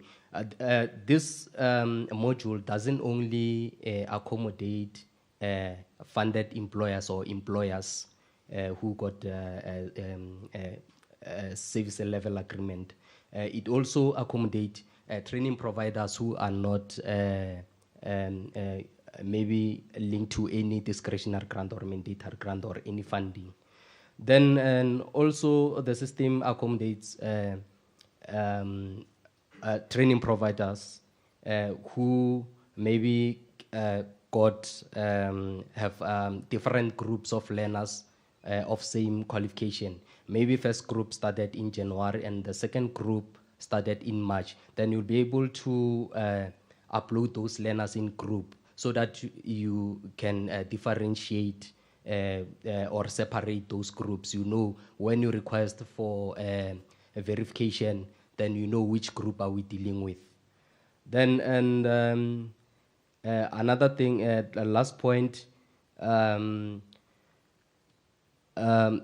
system won't allow you to proceed without uploading learner supporting documents, because you already created profiles of those learners and we've got their learner details. So for us to continue with or proceed with internal processes of quality assurance, we will need to also quality assure learner documents so that we can allow you to proceed into the next stage phase. Verification module. Verification module, I believe you all are aware that we added 2 more verification processes. We normally do exit verification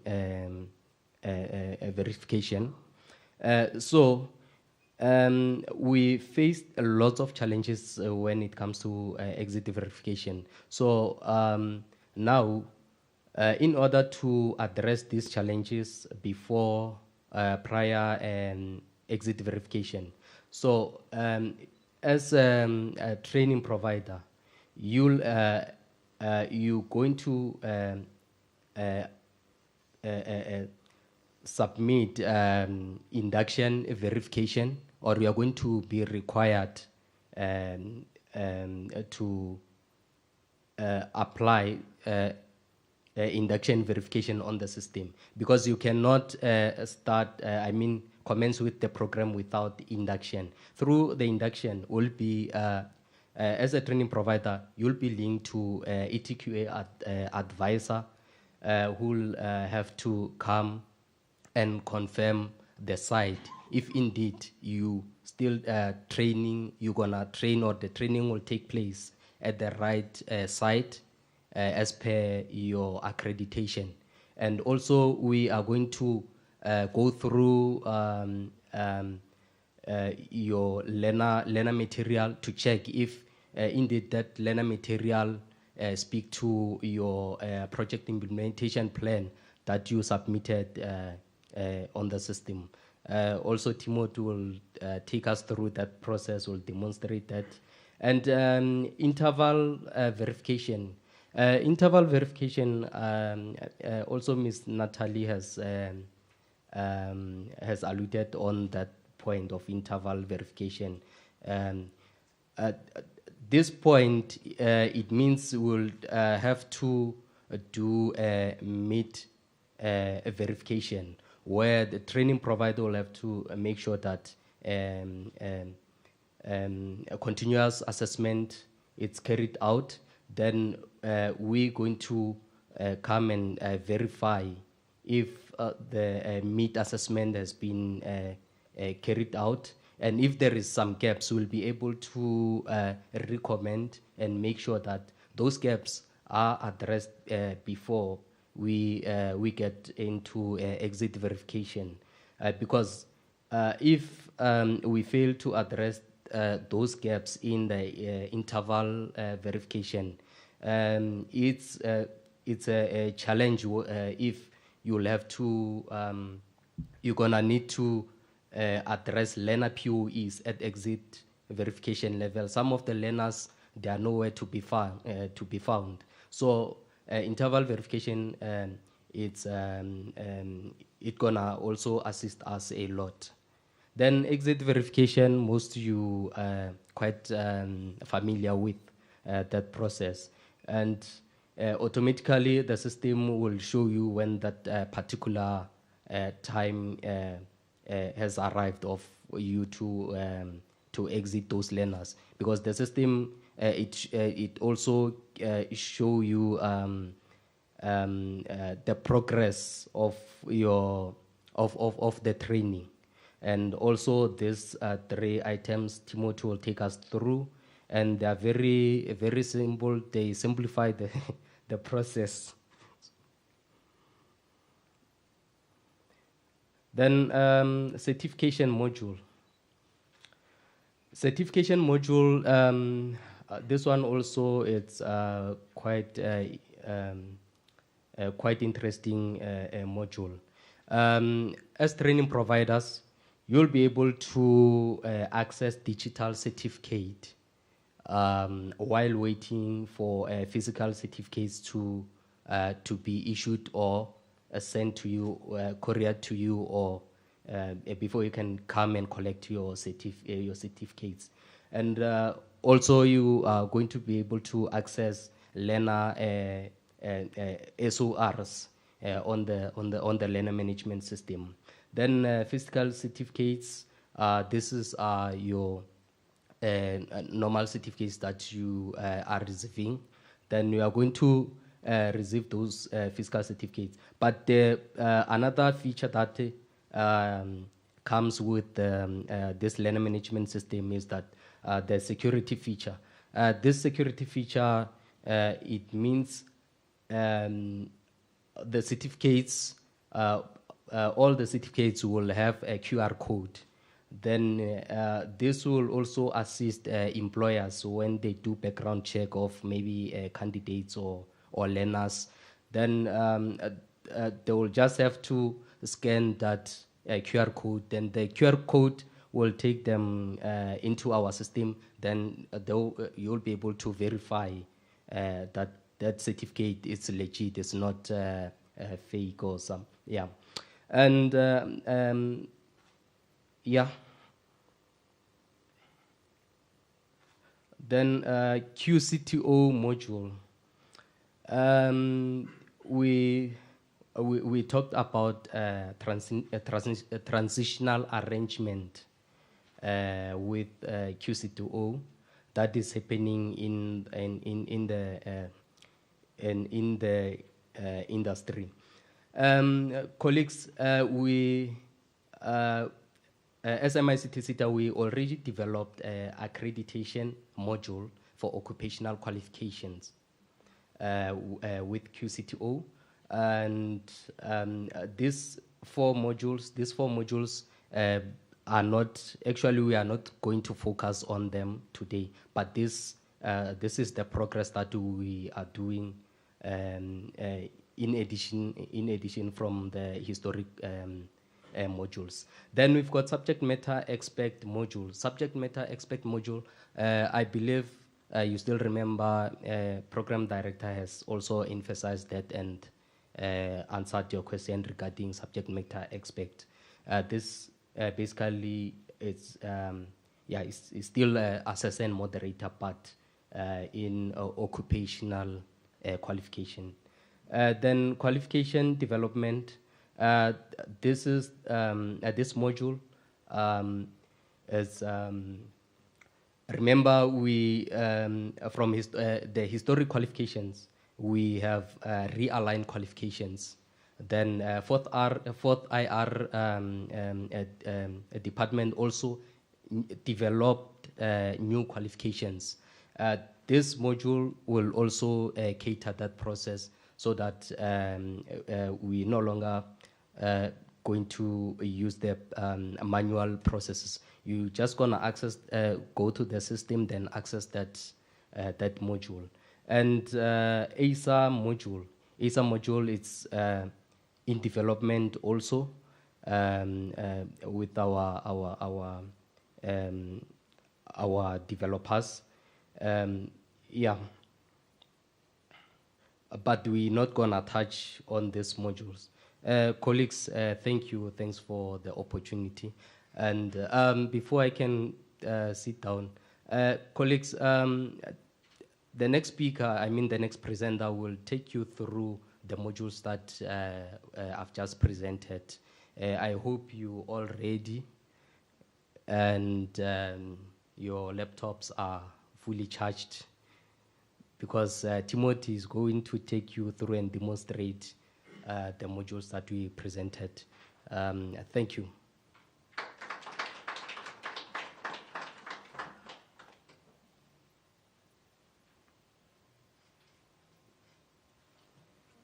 Thank you, Bafana, for that presentation and overview of the learner management system. Colleagues, from Bafana's presentation, I'm sure you can see that it's taken a lot of hard work to actually get the system up and running. There are modules and there are sub-modules as well within the system. So it will be beneficial if you could ensure that you have, your smartphone, your laptop, your iPad available for us to head into the next stage of the program. I've just noted that I did miss the response to the question from the gentleman around the radio production qualification. So that was updated to the radio and multimedia content practitioner. That sits at NQF level 5. And what you can expect in terms of this qualification, it has a total of 4 knowledge modules. Most of them are around production, administration, and governance, concepts and principles of radio and multimedia content, the principles around equipment and functionality, and then how to create content, conceptualizing the content, creating it, and actually presenting it. And that is basically at the knowledge level. And then the practical goes into a bit more detail, where it looks at the logistics about the processes, the administration around the processes. It basically talks about how you supervise and manage the entity. Because remember, when QCTO develop qualifications, they don't just want you to know the technical knowledge, but they want to give you subject matter expertise in terms of entrepreneurship and the basic governance skills as well. Because while we create qualifications and hope that people become employed from them, we must also be realistic and understand that there are not enough companies in South Africa to employ every single person. And because of that, we need to give them skills so that they are able to either become entrepreneurs or then do freelance work and become part of the gig economy. And then your practical modules are probably the most important ones, where the learners would be placed to implement all of the skills that they've learned across the board. And those would be the development of the processing, and the most important one, I think, linked to your question around production and being able to present, is then doing the processes and presenting live or using pre-recorded content on the various platforms. So that has already been redesigned and submitted to QCTO. It's sitting with QCTO for evaluation. And this was submitted at the end of Q3 for us, which was September of 2023.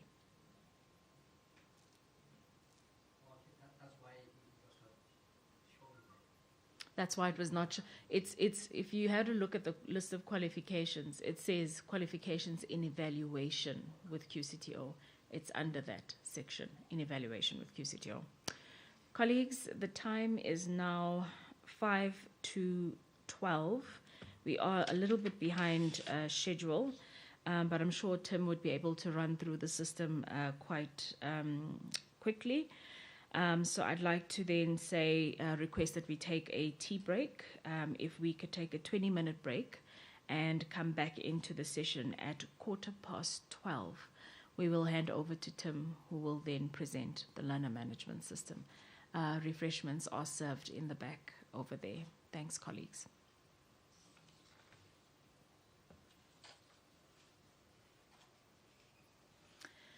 And please partake of our refreshments. We are Section 3A entity, subject to Auditor General reviewing our processes, and we do not want to be told about fruitless and wasteful expenditure. Please, colleagues, it awaits for you.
Colleagues, the time is now 12:15, 12:15. We agreed that we would reconvene at 12:15 so that we are able to start with our session.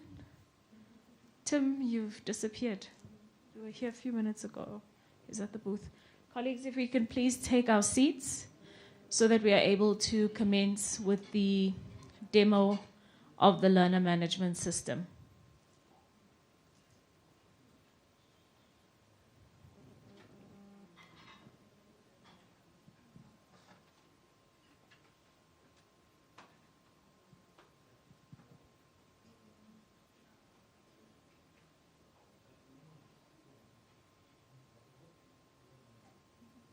You're welcome to bring your refreshments back to your various tables or stations, but if we could please reconvene.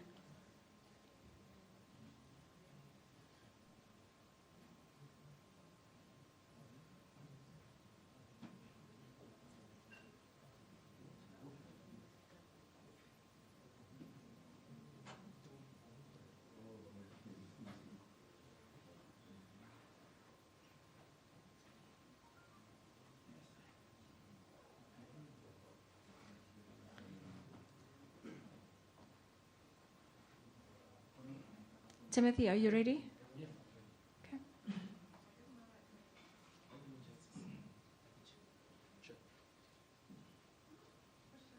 No, we are concentrating this side too much. Is it fine? The lighting?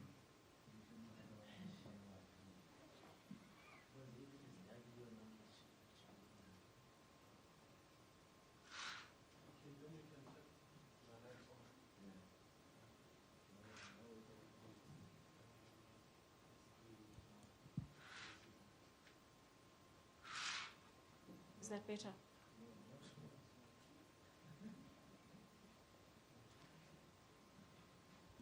Okay, we're going to turn on the lights, colleagues. Tell us if you can see the screen once the lights have been turned on. Can you turn that back on? Is that visible? You can see it? Okay, great. I think we can continue. Thanks so much. Over to you, Tim.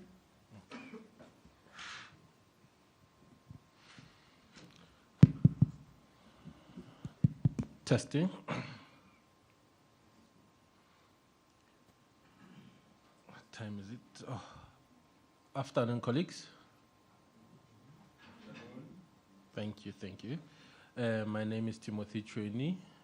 I'll be taking you through our LMS system. I'm part of MICT SETA IT department. So if you had queries that are not yet resolved, please don't fight me today. So just be patient with me. I'm not sure if I'm more audible or not. Okay. Yeah.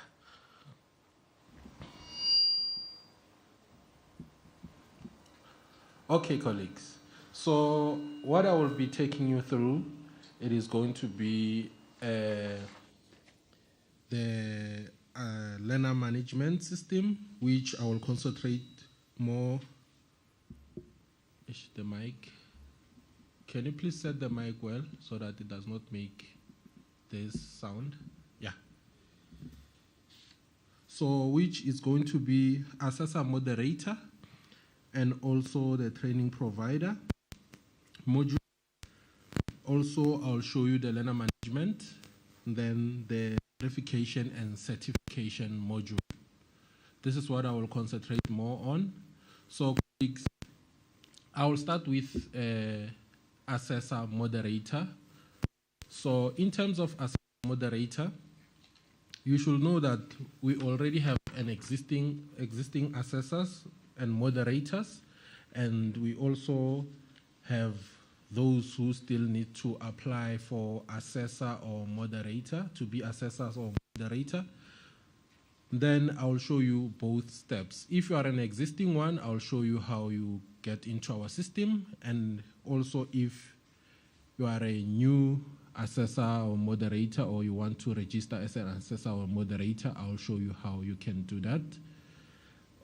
And then lastly, we also have the training provider. As a training provider, remember previous speakers alluded that as a training provider, you are no longer going to apply for your accreditation at MICT SETA, but for our existing training providers, I will show you how you get into the system and you can apply for additional sites. Okay? Yeah. So as a new assessor, you can see here we have our website. I know that we used to go to stakeholder login to go to our LMS system. If you go there, you will see LMS login. It's where you go to our system. And at the bottom, we have assessor moderator registration verification, which is for existing assessors. And also below, we have training provider registration verification, which is for existing training providers also. So for new assessors, this is not your steps. For new assessor, you must click LMS login. Once you click LMS login, it will take you to our system where you find this page. Okay? So as a new assessor, what you need to do, you must click register. Once you click register, this form will populate. You need to provide your information here. You will provide your, you will provide your first name, last name, and email, and also the ID type, whether you are using passport or SAID. And also you will select ETQA assessor as a role. I understand that we have other roles in the system. You can be a learning program facilitator and other roles. So you're still going to access the email, the system with the same credentials. So what we do in this system, you can have your credentials and you will have one account, but in that account, you are going to have different roles. So you don't need to use different emails, because when you try to use different emails, when you try to register, you provide your ID, it will tell you that there is a user with that ID. So you won't be able to register another role. What you need to do, you use the same information and choose the correct role here. Okay? If you already have learning program facilitator, you just come here and choose assessor. If you have an SDF role on our system, you just come here and choose assessor. Then the system will know that these are the same credentials. It will add another role into your account. Yes. So colleagues, sometimes I find it difficult because I receive a lot of calls. Our stakeholders log in with different roles, expecting to do this functionality for, let's say you are logging as an SDF, but you are expecting to do a functionality as an assessor. So I'll try to explain to you how you use these roles. So the first role, which is a learning program facilitator, this one is for discretionary grants applications, where you do your discretionary grants and then you submit your disbursement. You also load your learners. So you also claim your trenches here or disbursements. The first role. The second role, this one is for SSP department, where you do the WSP applications. This is for those companies that are paying levies with MICT SETA. And then the third one is our assessor moderator, which I'm going to show you how it works. It's for our ETQA department, and also the subject matter expert, which is our ETQA role. Okay? So you need to select the correct role, and then the system will add a new role into the existing account. Okay? Here, when it comes to our password, we at least need 14 length characters. you need to provide lowercase, uppercase, and also number or special characters. After 40 or 45 days, the system will automatically reset your password, so you need to regenerate a new password. Because remember, colleagues, here we are also dealing with into the system. That is our security policy. You will also agree with MICT SETA policy as a new assessor, and you also click here for I'm not a robot, and then after that you click register. The system will generate login credentials for you as a new assessor. Okay? Then we move from that one, we go for an existing assessor. If you are an existing assessor, you want to access our system, you click here, assessor moderator, registration verification. You go to our website, stakeholder login. Once you hover your mouse there, you will see this, and then assessor moderator registration verification. You click it, then it will take you to this page. Okay? So on this page, colleagues, you can see the title there. It says Assessor Moderator Registration Verification, meaning that you are verifying your existing information. What you need to do is just to confirm the information if it's correct. If it's not correct, you need to update that information accordingly. Okay? So while we are busy trying to link you to your existing information, remember we had a manual database, so we tried to migrate that information into our system. So what we need to do here is sometimes we may find that when you provide your ID and your registration, you don't receive the OTP. You have changed your email or you have changed your cell phone number. So what you need to do is to email us to etqa@mictseta.org.za. Then after emailing us, you must also attach your letter there and specify that you can't receive the notification in terms of the OTP. You need us to update your information. You will also provide the cell phone numbers and the email that you need us to, the new email and the cell phone number that you need us to update to. Okay, but you must provide your full information, including your accreditation letter and everything. Okay, so that we are able to do that.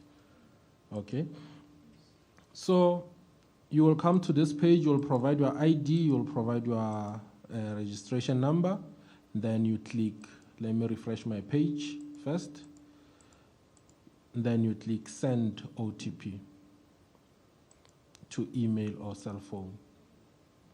Once you click send OTP to email or cell phone, you can see at the top here, you'll quickly realize that, oh, I'm no longer using that number or email. Then you need to update that information. Also, if you try to do this and then you don't find your information, you just send us a letter, your information, so that we can migrate your data into the system. Okay? Let me enter my OTP.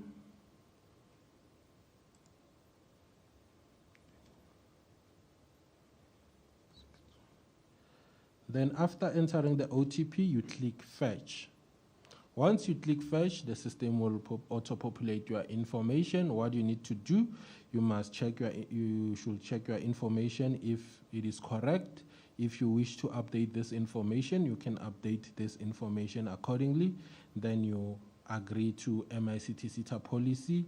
You also do the I'm not a robot. You confirm your details. Once you confirm your details, the system will automatically send you login credentials so that you can now log in as an existing assessor or moderator. But while you are doing that, you also need to check your qualifications, that if the list of qualifications that you are approved for, they all appear here. If you have an issue, let's say one of your qualifications does not appear here, you do the same thing. You send us your letter and also your information, and then we can update accordingly. including the unit standards. We are giving you this opportunity because this is a migrated data from manual process to a new into the system. Okay? Then after you have done with that, then you'll have an account to log in into the system. All right? So I'll log in as an assessor. Let me go to our system. So for you to come to the system, you must go to Stakeholder Login. Please don't use this link that I'm using here because it's for our quality assurance environment. This is our development server. Okay?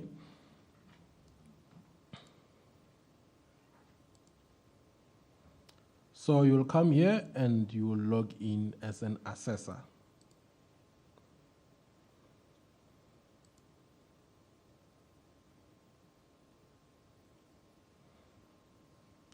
Still loading. Once you logged in as an assessor, let me just log out so that you are able to see all the steps if you have more than one role. Okay?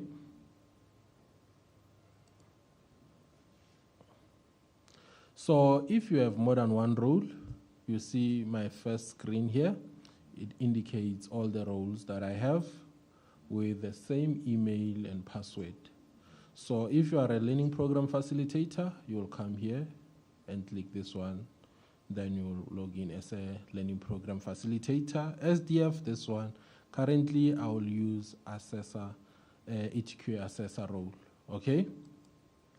I will select the ETQA assessor role. This is my landing page. Colleagues, this is our landing page. If you can check, on our left, it's our navigation. We have dashboard, which is our landing page. We have profile. We have assessor moderator documents. Under assessor moderator documents, it's where MICT SETA will share documents with you so that you can see our policies or we can give you guidance. Then application, it's where you do your applications as an assessor or moderator. Training provider request, it's where you receive your training provider request. If a training provider needs to work with you as an assessor, you will find the request here as an assessor or moderator. Okay? Then accepted ones, this one you will see those that you are already accepted. Then below here you will see the programs that you are working with as an assessor or moderator. Remember, colleagues, we don't have a role to register as a moderator on the system. We only have assessor. But in a period where you have at least 1 year as an assessor, you can apply to become a moderator. Okay? So once you apply to become a moderator, it's where your screen will have also assessor moderator like this. Okay? So on the right-hand side, we have also icons here. First icon is for our logout. Second icon is for ask. You can select the department that you wish to communicate with, enter the title, and then you ask your question. And then we have also this button here to view our user manuals. Our user manuals are short videos. We provide short videos for all functionalities into our system. So our maximum length of our videos is at least 3 minutes so that you can go to the specific function and you don't spend time to watching a long video, but you just need a short information. Here where you see the human icons, it's where you switch your roles. So you don't need to log out when you want to switch your role. You just switch your role on this one. Okay? Then here on this profile picture one, it's where you find help. Also, it's where you can get our user manuals. All right? This is our dashboard as an assessor. So here you will see our announcements, and then here you will access your assessor. You will access your assessor registration documents or moderator registration documents. At the below, it will show you the request that training providers have made. You can accept those requests here or reject them. Also here you are able to see the moderator request. You are able to also to view their SLAs when they do those requests. Okay? Then below here it's where you see the programs that you are working with. All right? Then I'm going to now click each and every tab. Under profile, this is your information. You will look at your information. You can update it accordingly. Then you can also change your password here. And then here it's where you access your letters. Okay? As an assessor or moderator, this is your letters. Your letters will also indicate the unit standards or qualifications that you are able to assess. At the below of this document, there is a QR code where we are able to scan this QR code. The QR code, once we scan the QR code, the information that is on this letter must be the same that we see on the system. Okay? Also with the moderator registration letter is the same thing. And then below here is where you see your approved qualification under your profile. You will see your approved qualifications. If you also have unit standards, you will also be able to see approved unit standard as an assessor or moderator. Okay? Then we move to assessor documents. We are done with the profile. Under assessor documents, so here, these documents, it's us from MICT SETA. We upload them here just to give you guidance. You will find more than one document. We'll be updating them. Okay? Then under application, this is where you do your application as an assessor or moderator. Okay? The application is the same. I don't need to do an application as an assessor and then come back, show you as a moderator, because the application has the same steps. Okay? So you will click Start New Application. Once you click Start New Application, you see this one, it says Extension of Scope, Assessor Extension of Scope, Moderator Extension of Scope, meaning that I want to extend my scope. Maybe I will have new qualifications. Then sometimes it can say, let's say your things have expired, then it will say renewal. So you need to do your renewal before you do your extension of scope. So you may find a different thing when you come to this page when you start your application, but the process is the same. Okay? You select the extension of scope, whether for assessor or moderator. Once you have selected that, let me select. Once you have selected that, you click Start a New Application. Once you click Start New Application, you can see I've started many applications here, so that's why I'm no longer clicking. Okay? So here it is. This is for assessor extension of scope. So we have an action side here where you can withdraw your application, you can open the application. We also have submission timeline. Submission timeline, colleagues, it tracks each and every activity that you do on the system. Ne? And also it assists you to also track in terms of your application, because once we start actioning your application, when you click submission timeline, you can also see our activities as internal MICT staff, what we are doing into your application. Okay? So we also have this status here. In terms of status, you can see this one is a registration letter issued, application withdrawn. So we have different status. You can also use those status to check your application progress. Then you can open your application as an assessor. You click open if you don't withdraw your application. Personal details, it will populate your information here. what you need to do is to click Save. It takes the information from your profile, populate it here. What you need to do is just click Save if it is correct. Then here you will also indicate the sectors that you wish to work with. It's more than one sector, so you can select them. Then you also provide all this information that is required here. You click Save at the below. If you wish to put a profile picture, it is here. And then you also provide your contact information, including addresses. You click Save at the bottom. You provide also the qualifications. You click Add Qualification, then you provide the title. You upload the documents here, the transcript, also the qualification. Then you upload them here. Then you go to qualifications application, the ones that you are applying for.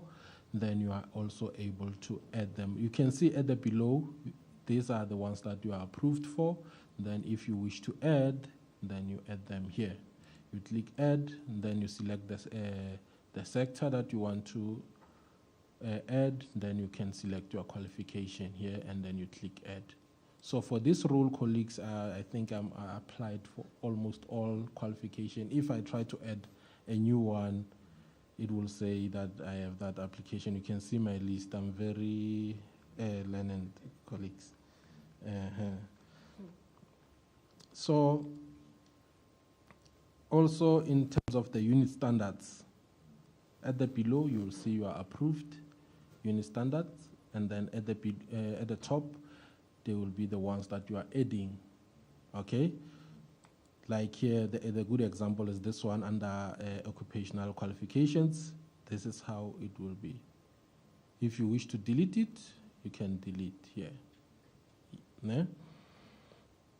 Then it comes to attachments. In terms of the attachments, you need to attach these required attachments.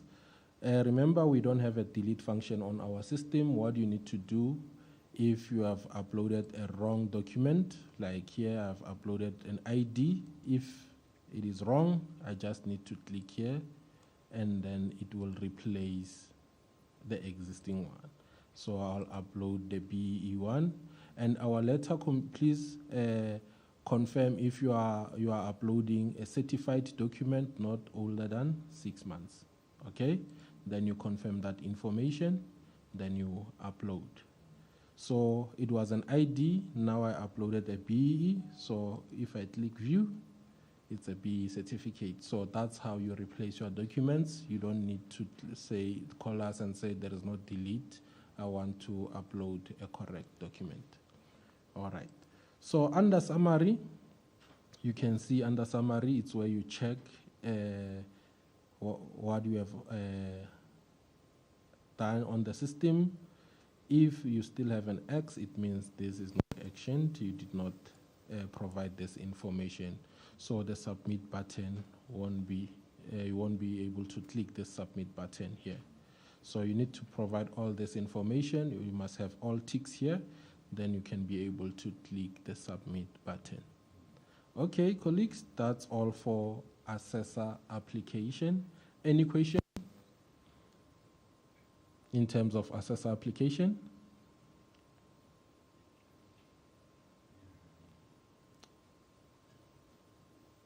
One?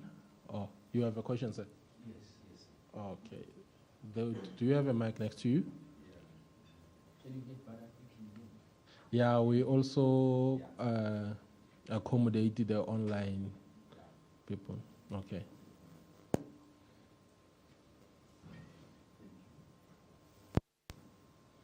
Yeah, based on the system. I think the sound. Eish.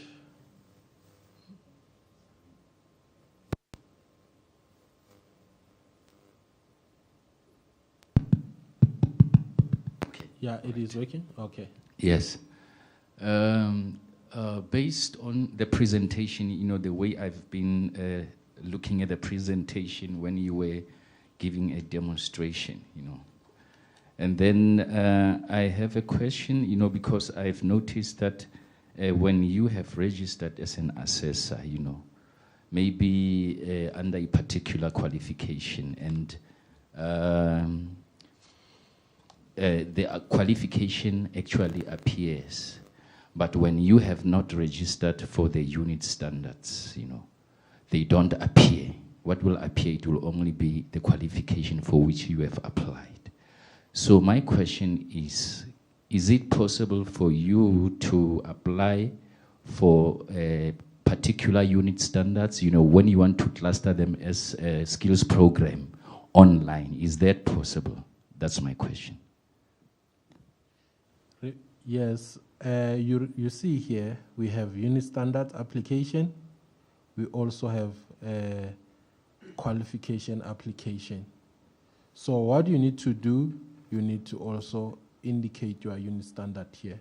You click here, you go to the correct thing, and then you select your unit standards under this ones.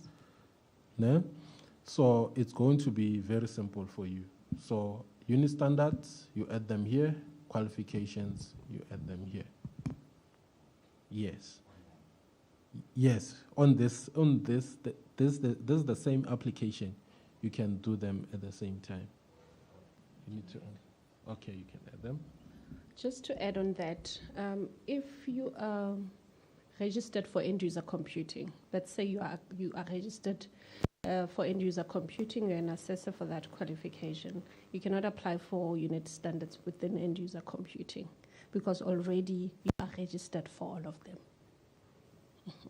So your skills program, your short program, you'll be able to create it from those unit standards from end user computing. Okay, so when a training provider links you to their scope, if they are accredited for end user computing, they're going to be able to link you for all those unit standards. Okay, thank you.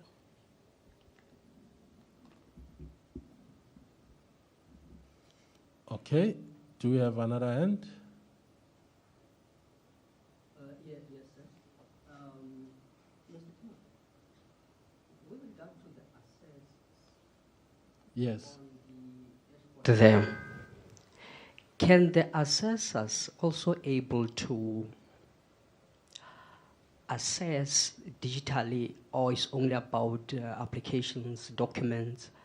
Have you added is it extended to that level where even learner documents can be assessed using this dashboard? It was going to make assessor job easy, if so, because we have been struggling with this electronic POE for the longest time. How far are you with that? Thank you. Thank you, sir. You are the only assessor that is doing 4IR. Others, they are saying, hey, you are making more job to us. They don't want to upload their POE on the system. So I'm interested that you are raising that question. Yes, sir, you can do that. And then I will show you how you do it. It's just that looking at this menu, here is the programs. I'll show you under this programs how you do that, okay? So currently I was on the application. Okay, so we are done with the application. I can move to the next one, or any question?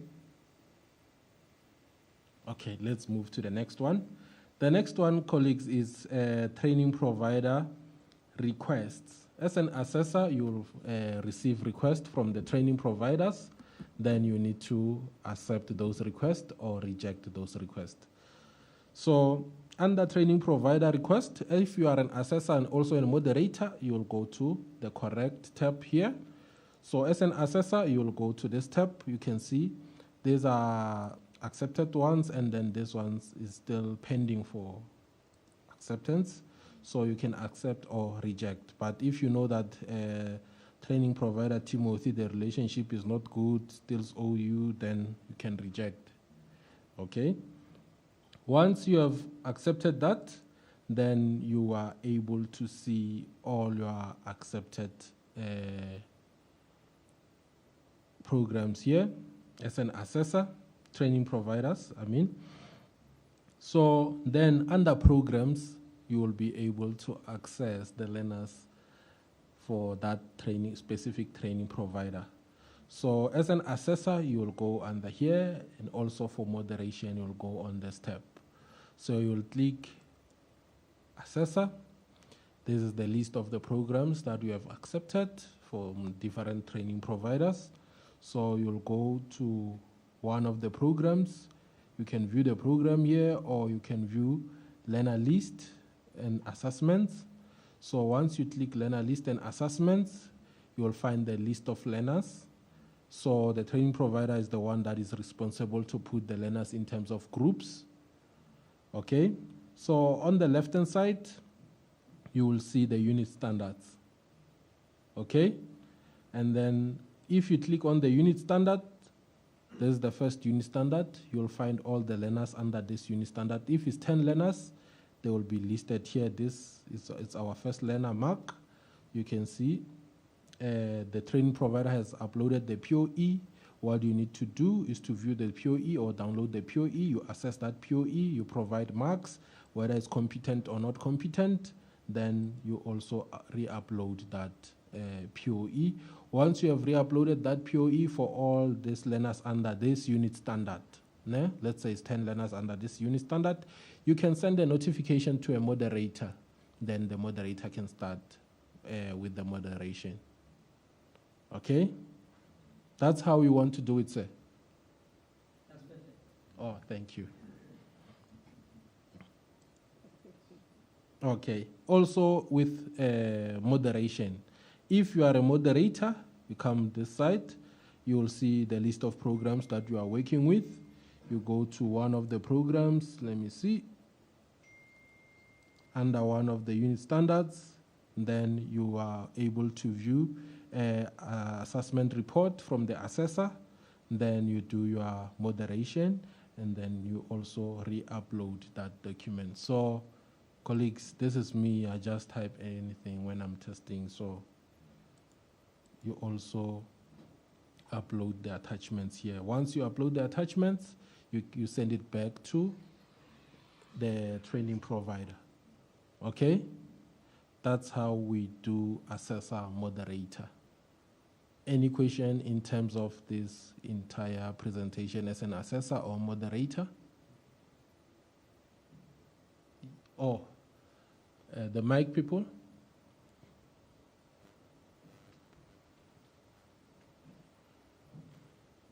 There.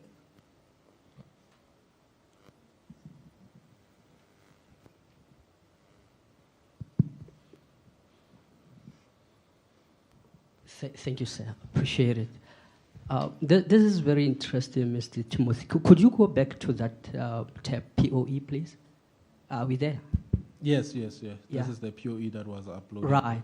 But there was a page before this one where you can actually for mark. assessor. Yes. For assessor. Okay. As an assessor, this one, let me come to this one. And then let me go under unit standard. Then this is it. No, but there was this one where you can actually mark. Yes. Yes. It's Where here. is it? It's here. Where you put marks and select whether they're competent or not. Then after that, you attach. All right. Before allocating marks there, are you taking those marks from after assessing? Yes. Where is that document that you have assessed? Remember, this is the POE uploaded by the training provider. Once the training provider uploads this POE, as an assessor, you will receive a notification. You start your assessments. Then you view this POE, you download it, you assess, you put your marks here, you re-upload the assessed POE. I think I want to understand whether can you assess online using this, or how do you assess? That's my question. How do you assess? You firstly download the PDF documents. If you are using Acrobat, then you will do your ticks on your Acrobat. Yeah, that's the part that I want. Yes. The ticks are done independent of this. Or I can do the ticks here? No, you must do the ticks out of the system. Okay, all right, no thanks. Yes, you must do your ticks out of. If it's a physical paper, then you are going to do your ticks on your physical paper and then scan it back. Yes.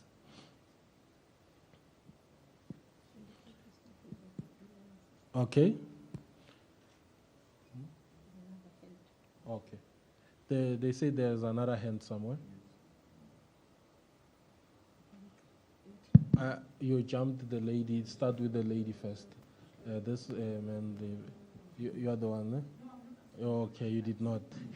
Oh, you were pointing. Okay. Okay. Okay.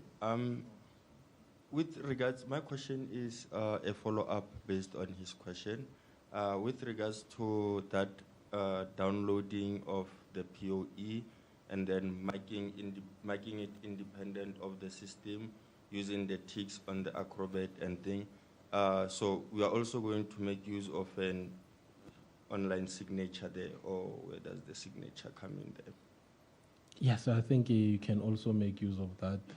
It depends with your company what you are using. And then us internally, we are also using I think MICT SETA use an online, a digital signature. So I'm not in the ETQA, but I believe that that's where we are moving. Yeah.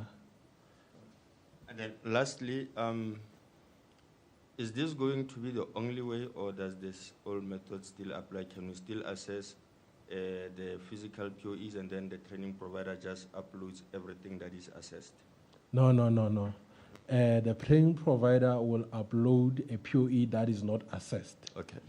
Then you need to assess, re-upload the assessed one. The moderator will come and download your assessed POE, do the moderation, re-upload the moderated one. So we are able to track. This is a plain document, this is an assessed document, and the moderated one. Yes, we can add. So I'm looking at this display, screen display, you know. So I just want to ask, in case the learner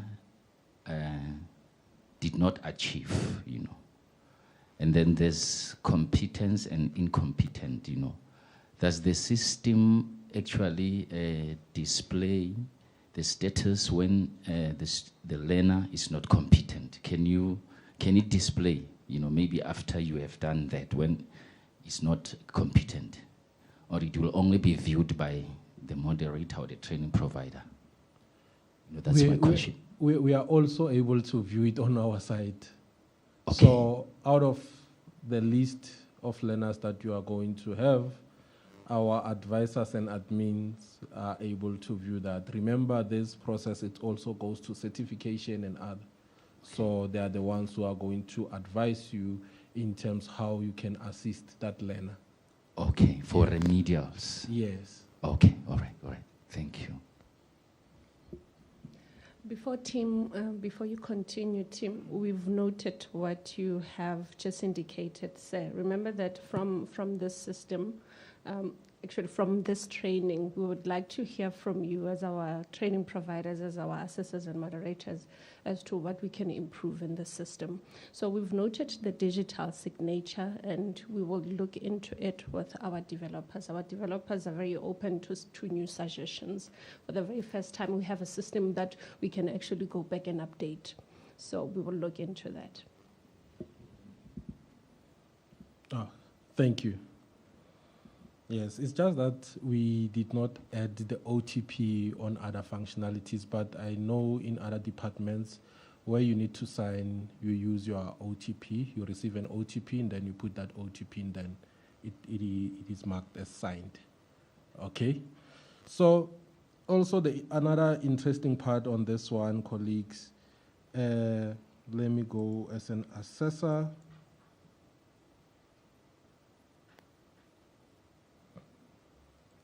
One of the programs here.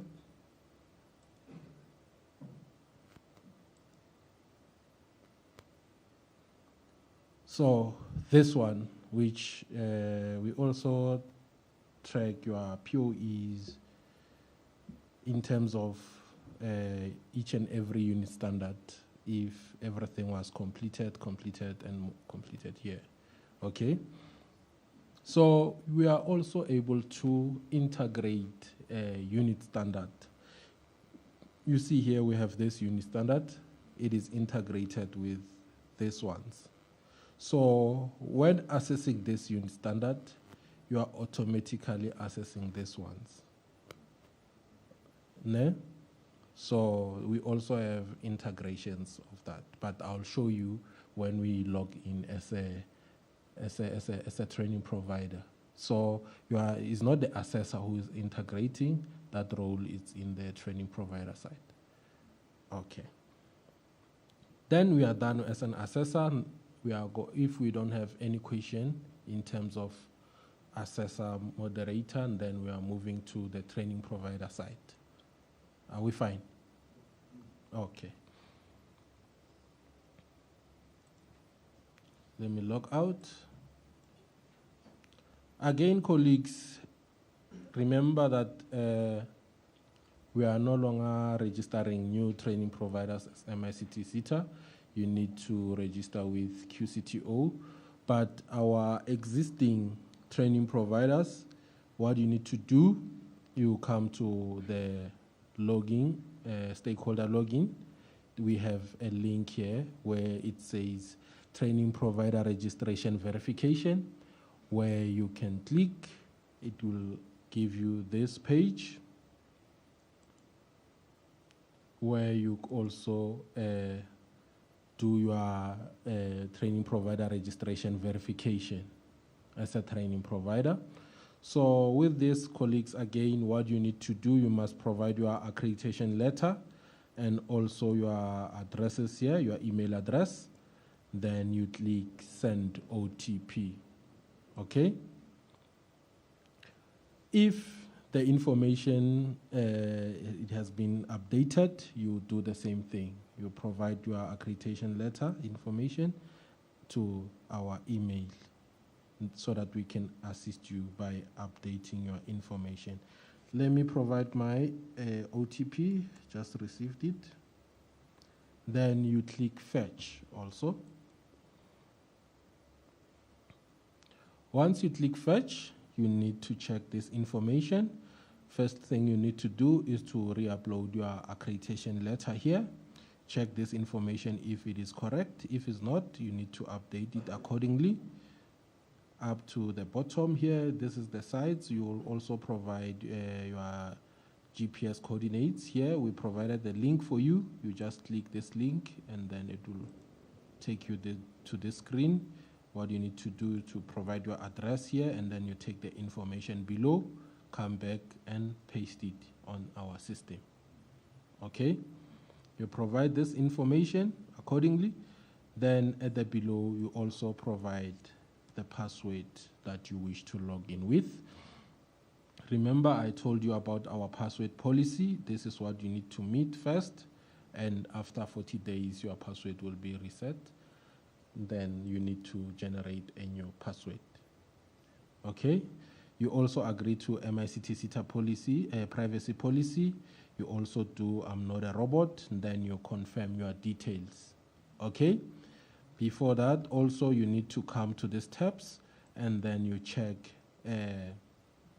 your sites that you are approved for. If all the sites are not indicated here, you can also send us an email with your information. Also, in terms of qualifications that you are approved for, they are here. Unit standards, if you have them, they will appear here also. ETDP practitioners, you can add them here. Okay? And then under summary, it also indicates what you need to do. So in terms of this one, the training provider, you can submit your application while verifying your, you confirm your details. But while you are confirming your details, you can also submit your addition of site on this API. okay? So that when you come, you log in, automatically you have an application that is submitted, okay? So you fill in this information, and then under summary, you'll find a submit application at the below, so that you are able to submit this. But if you only wish to confirm your information, you can confirm your information, then you log in, you can do your application on the system, okay? So before I log in and show you how the application works, any question with this one? This is the training provider site. All right, I'll move and log in into the LMS system.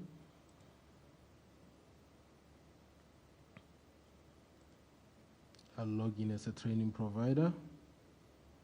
Which one I should take? I will take this one today.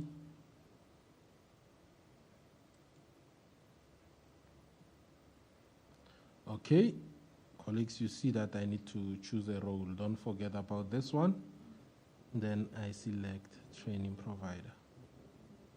As a training provider, we tried to be consistent with our GUI, graphic user interface. So what you see is similar with the, assessor moderator. The look and feel is the same. So, but the thing is with this one, now we are only dealing with training provider information. Also how you check, you check it here, that okay, now I have logged in as a training provider. If you wish to switch, you can switch the roles here, okay? So I'm not going to explain this size again. Dashboard, you remember this is where you give you a summary of what you need to do in terms of your profile. Here you see your induction approval, interval approvals, exiting approvals, you have one.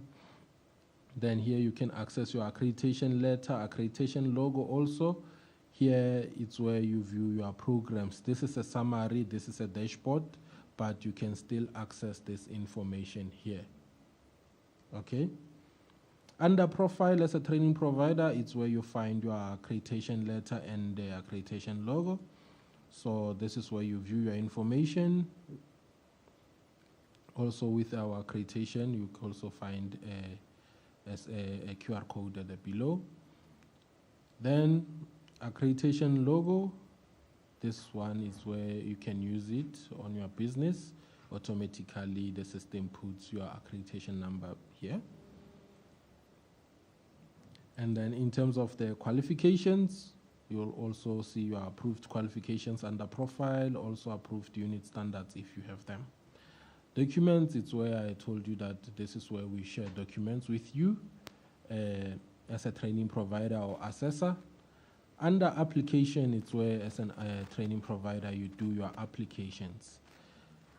When you do applications as a training provider, you click Start New Application.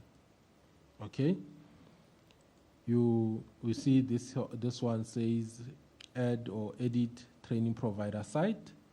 It's for addition of site, so you can select it and you provide your position or designation. Okay, so it is possible that you can apply for renewal if it has expired. Okay. Then after that, you click Start New Application. Once you click Start New Application, here you'll see we have an application that says started, and then assigned to advisor. This is one of our statuses, but you can also view the submission timelines. Ne? Yeah, okay. Oh, I click back. Let me go back to our application. I went to program. Okay, we're here. So once you have started your application, you can withdraw your application, or you can open your application, or you can also view your application timeline. Let's open the application. With an application, you have this list here. If you are starting the application, so you will have only these arrows, you won't have ticks. Then you come to the training provider, you check the information, then you click save at the below. Okay, then that's when you can have a tick here. You go to personal details, you look at the information, update it if you need to update it, you click save, you go to site. This is where it is important.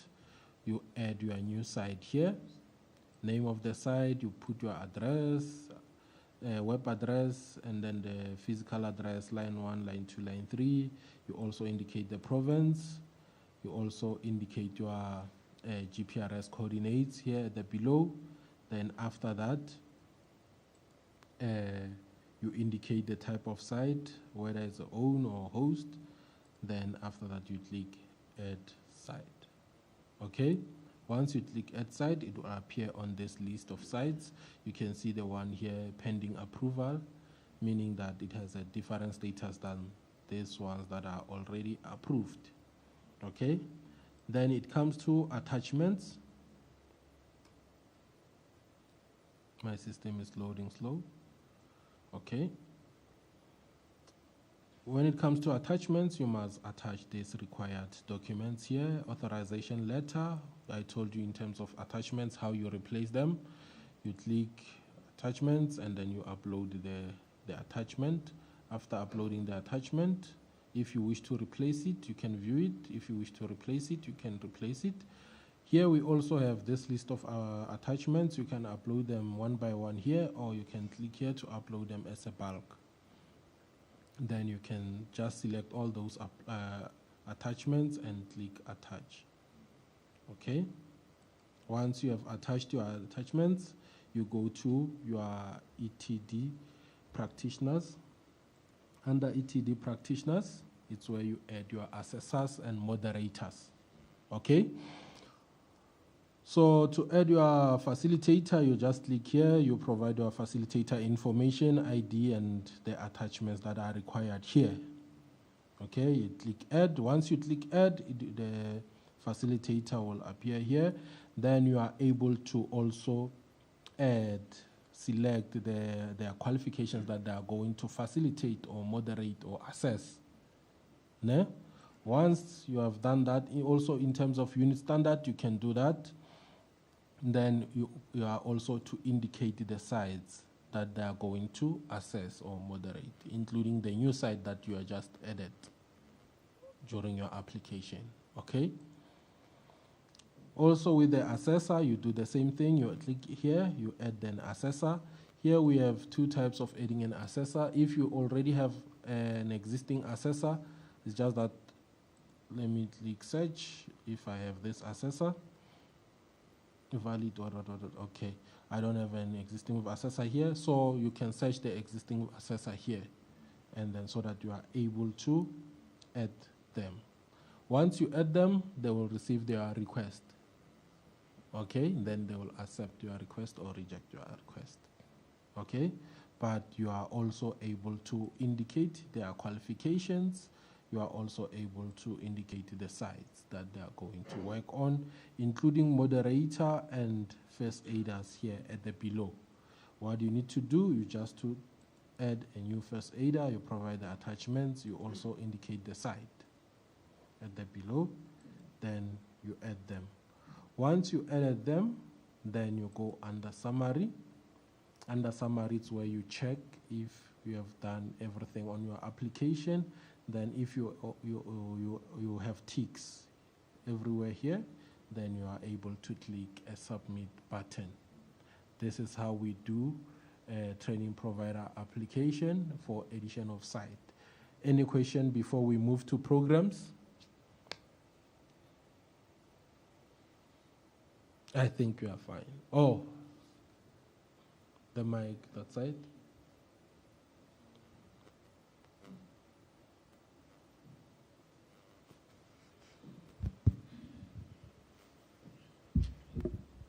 No, thanks, sir. I saw that there's this accreditation logo Yes. with the accreditation number of the training provider. Can I use that logo maybe on certificate of attendance or learner certificate of competence? Where do I use it exactly, that logo? They will answer you. Okay, no, thanks. The other one is of the assessor rights, because now the assessor documents are needed there. Let's say that the program is running, but I'm not the one assessing, but with the applications, my documents were used. So can I query that and I stop everything, or how is it going to go about? Because we are having these things that before, training providers would use documents of assessors that are not existing, and now there's another assessor assessing. It's not me, but they used my documents. Then with that one, you can raise it with us and also with the training provider. Remember, the training provider already indicated that they will work with you, and then you also accepted their request. But during the program, it's someone else. This is not the first time we see this. Even in tenders, it's what service providers do. They apply using the Timothy information. Come implementation, there is Katlego. With that one, you can raise it with MICT SETA, I believe. And then Ms. Natalie will answer your first question in terms of the logo.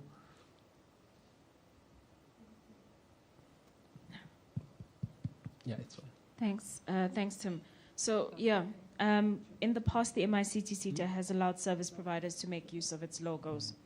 However, we have had a high rate of certification fraud. This is where providers do not enroll learners with the MICT SETA, train learners, and do not exit them, and issue them with certificates of competence using the MICT SETA's logo. So the MICT SETA has taken the stance that it will not share its logo with any providers for any documentation. The statements of results that will be issued to students would have, from the MICT SETA, would have our logo on it. The transcripts that accompany the certificates would also have our logo on it, and our certificates would have the logo on it. But at this stage, the risk is quite high in terms of issuing our logo to providers. And then just to reiterate what Tim has highlighted, we have experienced a high rate of assessor and moderator fraud. And I think we've had these discussions at the various platforms where we've presented. So it's incumbent on you as the ETD practitioners to be wary of sharing your information with just anyone who asks for access to your information. When you receive that notification on the system, ensure that you have a service level agreement in place with that provider prior to accepting then to become either their assessor or their moderator. And if you do pick up this practice, obviously you would need to log into the system to actually assess the portfolios of evidence. The likelihood of somebody else having your credentials is slim to none unless you have given them your credentials as well. So we've tried to build that into the system, but again, please be wary, colleagues, of sharing your information and your credentials with those who say that they can assist you in accessing opportunities.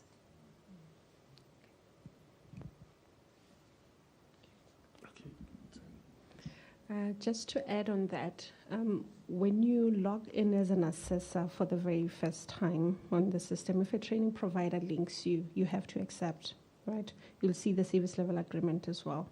So under learner management, if they link you to learners, if there's a group of learners that obviously the facilitation is going to be conducted and you are going to be conducting assessments, they will link you. You will confirm whether or not you have an agreement with the training provider to actually assess those learners. So there's absolutely no way from the system that a training provider can submit an assessment report on your behalf unless if they have your login details. So there's absolutely no way. Thank you. So once you accept, you are the one who has the visibility of the learners. That means it's you who's going to do the assessment. Even if they hire someone, okay? So, colleagues, we are moving to the programs. I think we are done with the application. Okay, we are moving to the programs.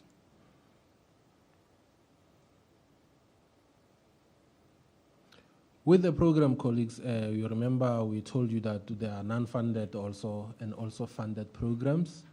So with the training provider, you remember if you, the employer also add you as a training provider, that, okay, let's say Vodacom add you as a training provider, or MTN or other big companies, for example, then you need to accept or reject their request, like an assessor or moderator. You can also do that. So what you need to do, if you have accepted the request, then you will be able to view the learners on your side. So in terms of the program, colleagues, we are running non-funded and funded programs. With the funded programs, they will auto-populate this site once you have accepted. But with the non-funded one, you are able to add them here. Okay? So the process is the same, whether it's non-funded, the screens are the same, whether it's non-funded or funded. Okay? What you need to do is just to come here, add program, you provide the program name, and then you provide the start date and the end date of the program, number of learners, moderation sampling number here, and also if it is funded by MICT or not. Then after that, you indicate whether it's employed or unemployed program. Then you also indicate whether it's a full qualification or unit standard based program. Then you are able to add that program. Okay? Once you add that program, the status will be on pending. So it will appear here, then you are able to come in this one, then to start loading learners. You see the first point here is to edit or remove this program. Then you can come to the first point where you add learners. You can click learners, then you'll be able to upload your learners here. You can do a bulk upload of learners, or you can add them one by one. Let me just look for a program that you are able to.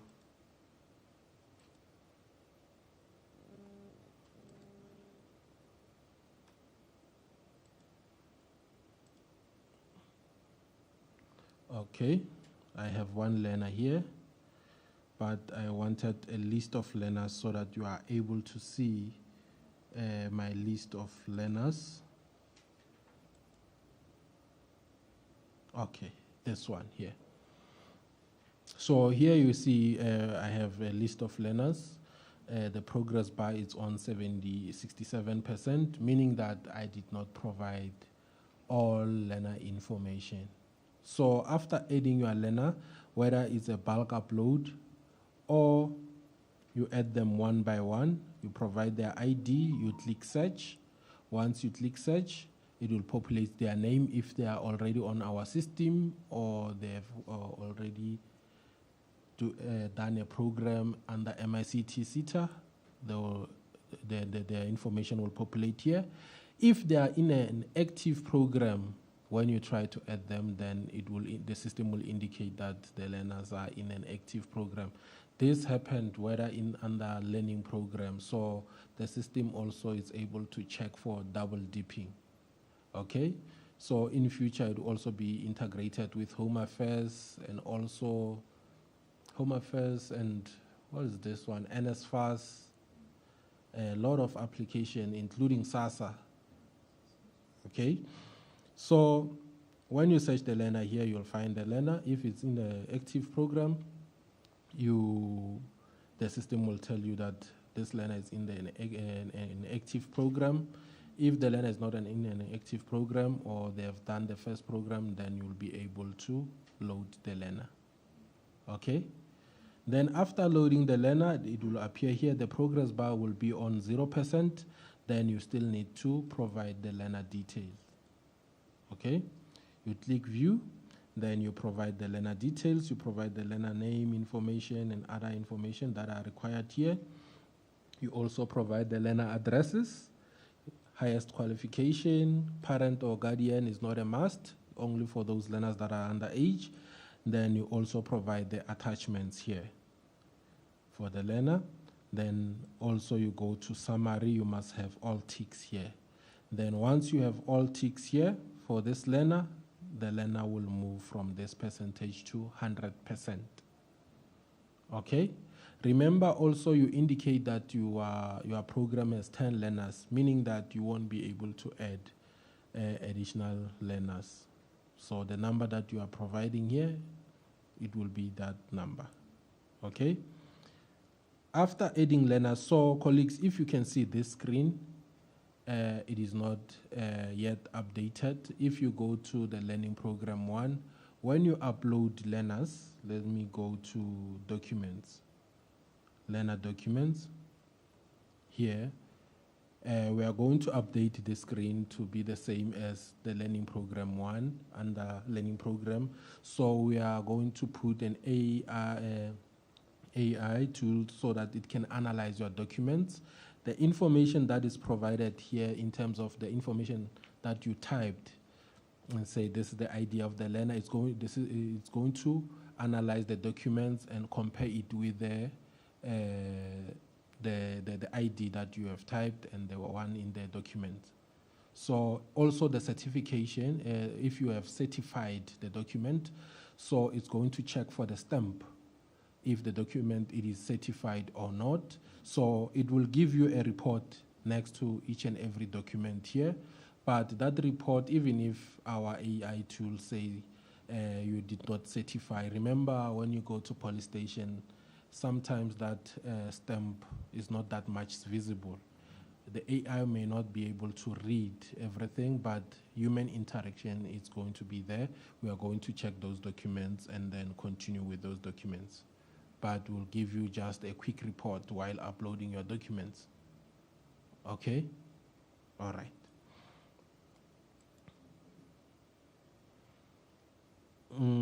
Then we are done with loading learners. Once we are done with loading learners, let me check if we're on which stage. We're doing our implementation plan. With the implementation plan, then you are now doing your planning. How are you going to run the program? Okay? So with the implementation plan, you just come here. So colleagues, remember, if you check on this tab, when I click action, I don't have all the buttons. But when you continue with your application or the process of this, buttons will appear. This is how we are trying to give you stages of your application. We don't want to bring you a lot of buttons and then you can now click and then you don't know what to do on that screen. So from here you are moving to the implementation plan. Besides this one, if you can, I can check one of the programs down here.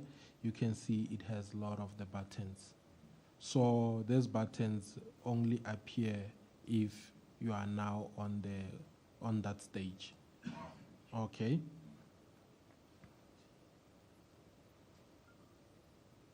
Let's move to the implementation plan.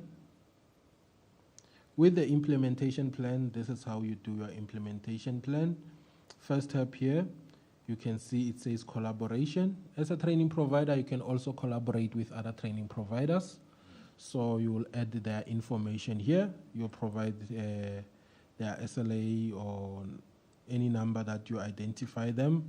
Then you provide their accreditation, you click add. Then they will be able to see your learners if you are going to collaborate with them. Okay. Then under full qualification, this is where you doing your plannings. So you will also add your qualifications here. Maybe if I can delete this one to just add a new one. So you do add your qualifications here. for those ones that you are accredited for. Okay? So if something you are not accredited for, it won't appear here. Okay? And then when it comes to unit standard, you do the same. You are able to do your unit standards, integrate. Okay?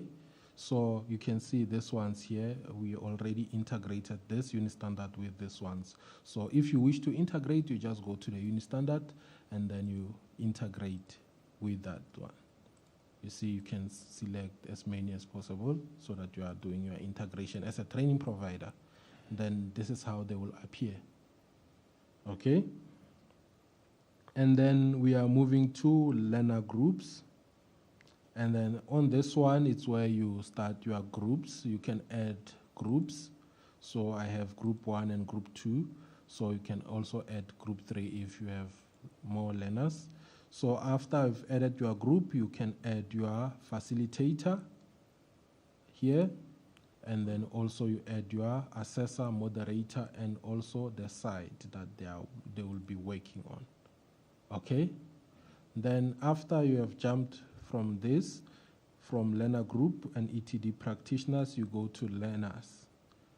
Under learners, you will have your list of learners here. Then you are able to select the learners. Selecting the learners, then you select all the first learners. You are putting them under group 1 or group 2. Already you have added assessors and moderators for that group. Okay? Then we are moving to supporting documents. Under supporting document, you must provide these listed documents here. You can upload them as a bulk or you can upload them one by one. This is how we do our implementation plan. Any question?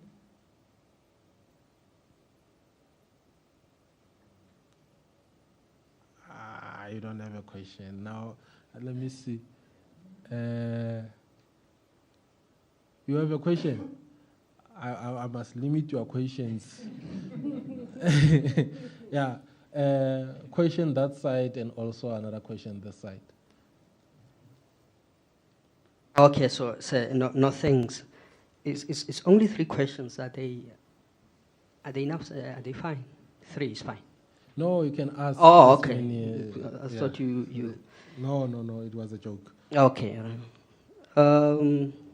I am interested into this AI system because I'm struggling with construction SETA when I upload documents and they reject them because I think they're faded or maybe the date, let's say on the ID has expired or it's not visible. So I was wondering, and I argued with them as to which system are they using to conclude that this document cannot be accepted. If you are using this AI system, I like it. Is it only with you or other SETAs can use this one? We are still in a plan to accommodate other SETAs to use the LMS system. Okay, no thanks. Yes. Can the AI system reject that document and give me the report to say, I'm not accepting this document because the date has expired or maybe does not... We decided not to reject your document, but to give you a report so that when you submit, you know these are the reports from that document. Because if you are rejecting, just imagine how many times you will sit with an office of oath here to say stamp correctly. You see, so there is also a human intervention after that process also. Okay, no thanks. The other one here is the integration of unit standards. You have set it prior before I integrate them, because at one point I will integrate unit standards that are not integratable, or how does it go about? Okay, that's the other one. If the learner is in an existing program,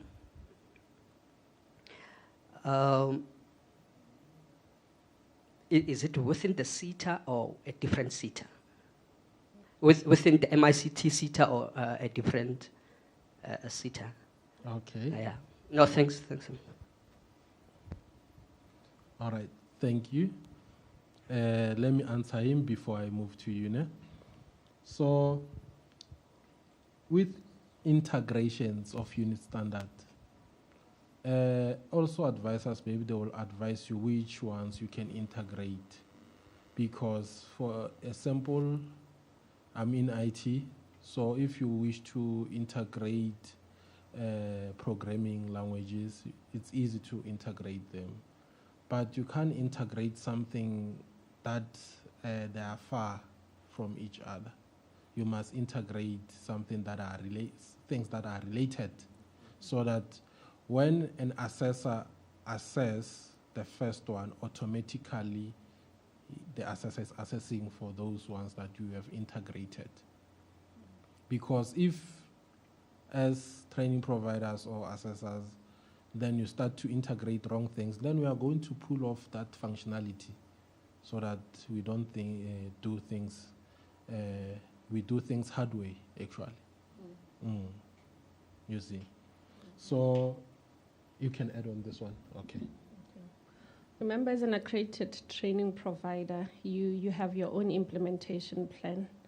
You know what you are going to train the learners on. If you are going to integrate unit standards, then you surely know which unit standards you're going to integrate. From the system, we do not integrate unit standards automatically. We give you that option as a training provider to make things easier for you. Then we come to double dipping. With double dipping, that one, so currently we are checking it with our own programs at MICT SETA, but in future we are going to have a central database where we check to all the SETAs. Okay? Yeah, I think I've answered you. So you can ask a question. I think there is a question also there at the back. Okay. Yeah, with reference to the assessment, my question, it is just a general, in nature. The other quality assurance practitioners, are of the view that you put an ETDP practitioner stamp, after you have done all the assessments, So I don't know, what is your recommendation in terms of, that ritual, as MICT SETA, because that's just what they recommend. Please put assessor stamp or moderator stamp, then you sign, to endorse the documents. What's your take, or is it optional? I just want to hear from you, because I heard you talking about that the system will automatically check the documents, maybe if they are, not older than 3 months in terms of the stamp, I would like to know that. Just to get clarity on your question, the stamp that you're referring to, are you referring to a stamp from the police station, or a person who's able to, which stamp are you referring to? Are you referring to the assessor who has their own stamp? Which stamp are you referring to? Yeah, the assessor stamp, So I don't know if I did understand that one, in terms of the stamp, I just wanted to clarify that. I could not understand, because the assessors and the moderators, they use stamp, after they have completed the assessment of they've moderated, Yeah, I think the question is probably twofold. So when Tim was talking about the stamp, he was talking about documents that probably have been certified and the validity date of the stamp, right? So the presidential determination in 2020 was that your documents would be valid for 6 months and not 3 months. So I think that's the one Tim was referring to. In terms of best practice, assessors and moderators are welcome to create their own stamps. I see that quite often, that they use stamps with their information. So they stamp and then they sign. You're welcome to continue with that practice. We haven't necessarily put it in as a practice note within the MICT SETA. But I suppose it's something that you can continue to do. However, I mean, you've got everything in the system. No one else would be able to log into your profile unless you shared your details, or by some small likelihood we were hacked. Thanks. Okay, thank you very much. But I had another question, for Bafana in retrospect, because I heard him referring to during the induction, the MICT SETA actually will visit the host employer, during induction process. So I would like to know, does the MICT SETA only visit the host employer during funded programs and both non-funded programs? That's my question.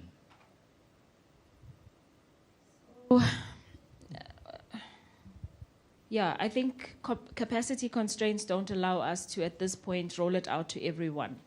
So the focus was to start introducing it into our funded programs in terms of the induction verification. Now that can take place physically, or it can take place using what we currently use, which is our Blitz system for the online virtual site visits, and then integrate it into what we are doing in terms of the learner management system. So yes, the induction verification is a critical component that we are introducing, as well as the interval verification, which is at the 50%. This kind of forces you to do the continuous assessment and continuous moderation or interval moderation before we get to the exit verification.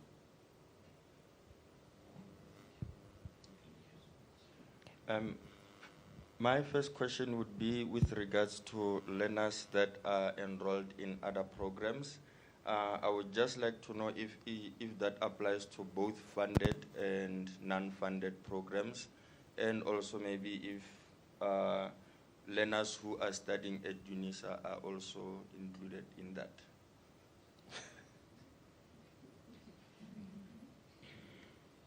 Yeah. Not sure I get the UNISA parts, but yeah, it applies to funded and unfunded learners in the program, because we want to know which, if Natalie is enrolled in an intervention for systems development, and is she enrolled at the same time for another qualification elsewhere. Of course, the focus would be on funded programs, because that's why we call it double dipping. Right, so we want to make sure that each learner has a single opportunity to go through a particular program. And to Tim's point, yes, we've had engagements with DHETs, we've had engagements with other SETAs and QCTO, and through our shared services model, we want to roll the system out into all SETAs, meaning that if a learner is enrolled within construction SETA and you have basically onboarded that learner for your program, once you enter the ID number of the learner, you will not be able to register or enroll the learner because they already exist within a different program. So the system is meant to not just address our own internal challenges that we've had around double dipping, but to look at it from a holistic SETA perspective, because it is an ecosystem. And then from a UNISA perspective, I'm not sure we would extend that far, but it's specifically at this point just for the SETAs. And I think you're giving us, Tim looks somewhat excited because he's got ideas in his mind about how do we then integrate higher education institutions into utilizing the system. But yeah, they say we have to crawl before we walk. Thanks. Yeah. And then, my next question would be for the integration of the unit standard. Now, if we integrate maybe 3 or 4 unit standard, and then my question is with regards to the assessments. So are we going to be is the learner going to be doing the assessments for the 1 unit standards, or are we going to be putting all the other questions for assessment of those other unit standards into the 1 unit standards that we have integrated? Okay, so you would have integrated the whole unit standards. So if you are going to integrate, let's say, 2 unit standards, this simply means that there are similarities between the 2. So if 1 unit standard, the first question from SO1 indicates that the learner should be able to do this and that and that, and from the second unit standard, SO3 indicates that the unit standard, the learner should be able to do this and that when the learner obviously exits, then it simply means that both unit standards will be integrated, so you need to cover all of them. When we conduct verification, obviously we're going to verify whether everything has been covered when you integrate. Remember also, when we do induction verification, we are going to also check that integration is it properly integrated or not.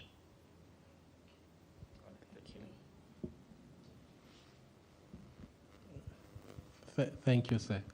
So I also talked about NSFAS. So if in future you are UNISA students that are benefiting from NSFAS, they won't benefit also from SETA programs. Yes. Okay. Okay, there was no, thank you very much. As I said earlier, I'm Mojale Fakhopan. I had 3 questions. Basically, now I have only 1 question as well as requisition. The first question was on integration, it's asked. The second question was in the AI, checking the quality of documents, it's also asked. The last one is, what type of documents is this going to accept? Again, we have Microsoft documents, all of those. Then we have what we call PDFs. We have PGNG. We have pictures, basically, types of those pictures.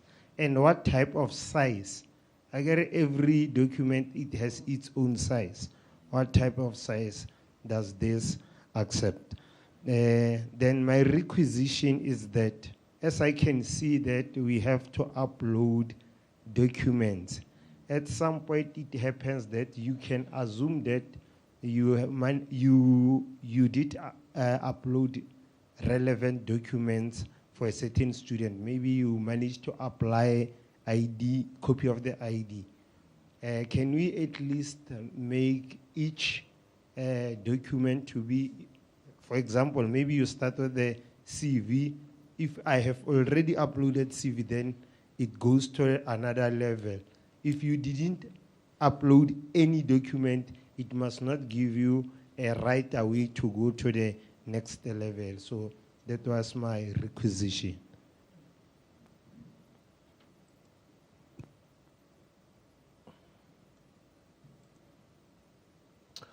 Oh, I do understand your part. So you want us to hide these documents, then give you one.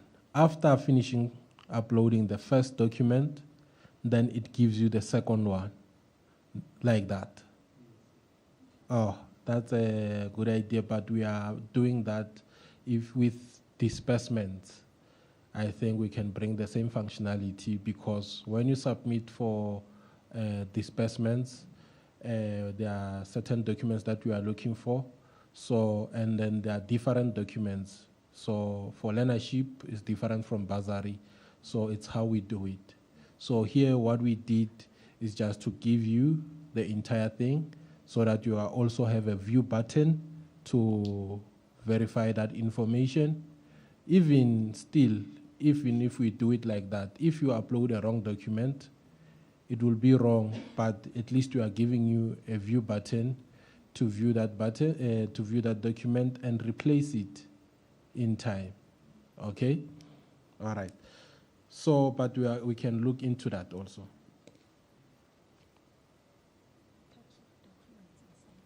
So, types of documents and sizes. Currently, we accept PDF, okay? But we are still going to talk with the ETQA in terms of how we increase, because your POE size, it won't be the same. So we are going to also increase the size from 25 megabytes maybe to, I don't know, to which one. And then also, if possible, we can accommodate you to upload zip files if possible. Okay? Okay. Thank you. Let's move to implementation plan. Oh, we are done with implementation plan. We are moving to induction. So in terms of the reports, can I move, or there is another question? Okay. I think, Tim, you can move, and we'll take questions right at the end. Thanks. Okay, thank you. So, yeah, maybe 10 minutes will be enough for me. So in terms of the reports, Okay, let me click here. We have 3 types of the reports, which the first presenter also indicated that. We have induction verification report, we have interval verification report, and also we have exit verification report. So in terms of this report, colleagues, I will only indicate one of the report, but they work similar. What you need to do is to just do your action, whether you accept the report or return the report back to the advisor. Ne? Then after that, I will do the learner POE so that you are able to understand how the training provider upload the learner POE. Okay, so with the induction verification report, you can see here we have our compliance check. Okay, at the top here we have approve induction verification report or return induction verification report. These are the buttons that you are going to have, also with those other 2 reports that I will also show you. So every time when you receive a report, you will have this kind of buttons. You need to check the information. When then after checking the information, you do what? You approve it or you return it. For example, on this one, site compliance, you check this information here in terms of the report. Let's say your building is not accessible in terms of the wheelchairs and other, or you don't have a lift, but you have 5-store building, then it means you must at least have a lift. Then here the advisor will indicate that, okay, under comments, that, okay, your building is not accessible. Then if it is accessible, then you are able to return this. You click return, you write your comment here, and then return it back to the advisor. Then the advisor will be able to correct this information. Okay? Then if everything is fine here, you approve the induction verification report. Okay? The same thing with other reports, like, let me go to, the same thing with interval verification report and also with an exit verification report. You will also have those buttons, but what you need to check is to check the information on the report, then you accept or return it back. Okay, now we come to learner POE.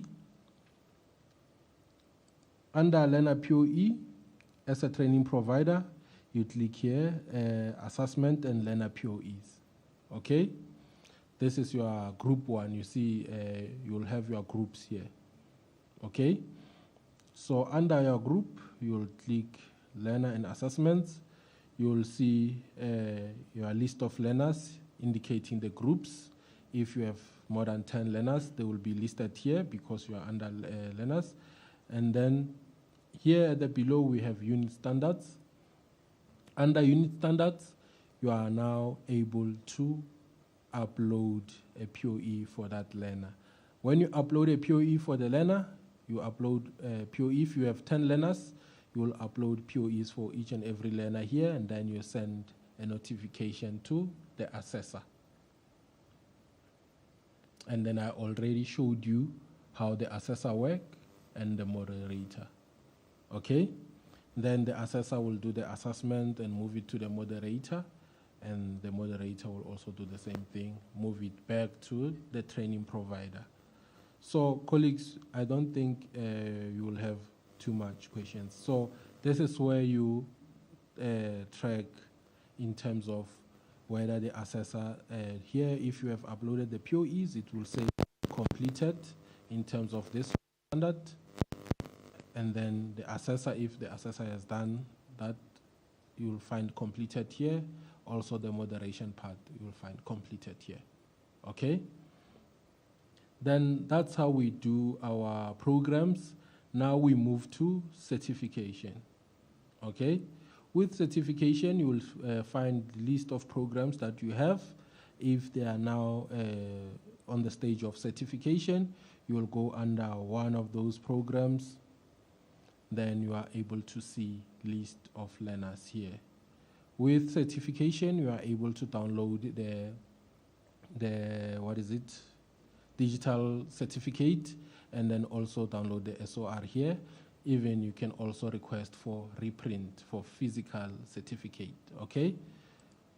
With our certificate, so this is how our certificate looks like, our digital certificate. So the QR code also checks the validity of the certificate, okay? Then let me go back. Also with our SOR, this is our SOR.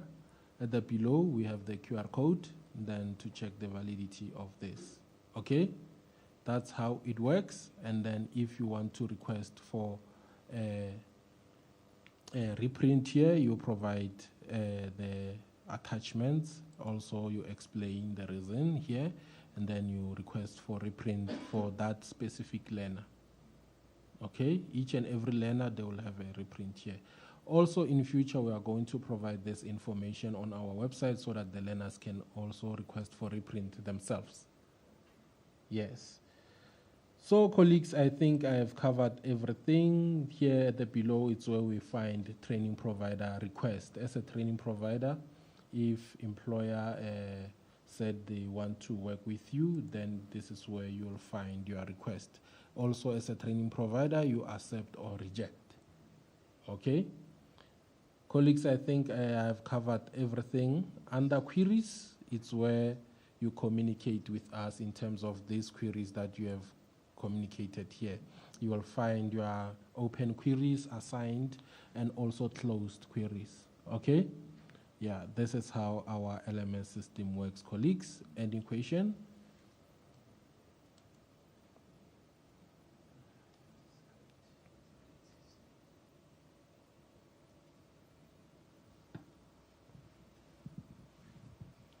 Thank you. Just one question. The training provider will upload the POE and then send the notification to the assessor, and then the assessor will assess the POE and then send the notification to the moderator. Now, when the moderator gets the notification and enters the system, does he receive all the POEs for the group, or is he sent only the sample that he's supposed to moderate? All for the group per unit standard. Okay. Yes. So he will only moderate the sample from all of them. Yes. And then when he submits, automatically they will all be submitted, or does he only submit the moderated ones? The moderate. Okay, from the system, remember the moderator will have access to all the learner POEs. So the moderator will sample. We do not want a situation whereby the training provider creates a perfect batch. So the moderator will sample from those unit standards and will upload sample the learners and will upload the moderated learners onto the system. The 25% obviously is a requirement. So the system will also indicate if the number is correct or not. All right, thank you. Thank you, colleagues.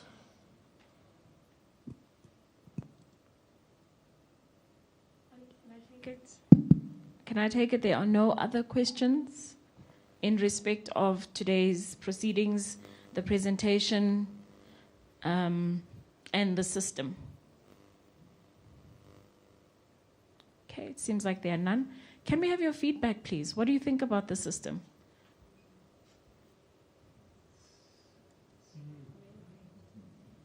Amazing. That's a great word. Any other views, comments on the system? Do you think it's going to make your life significantly easier?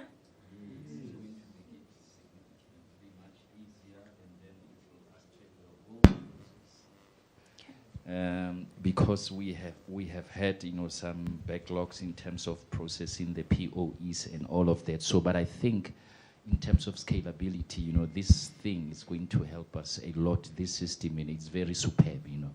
I kind of like it. Thank you. Thanks. Okay. I think there's next to you, Fitlan, the gentleman next to you.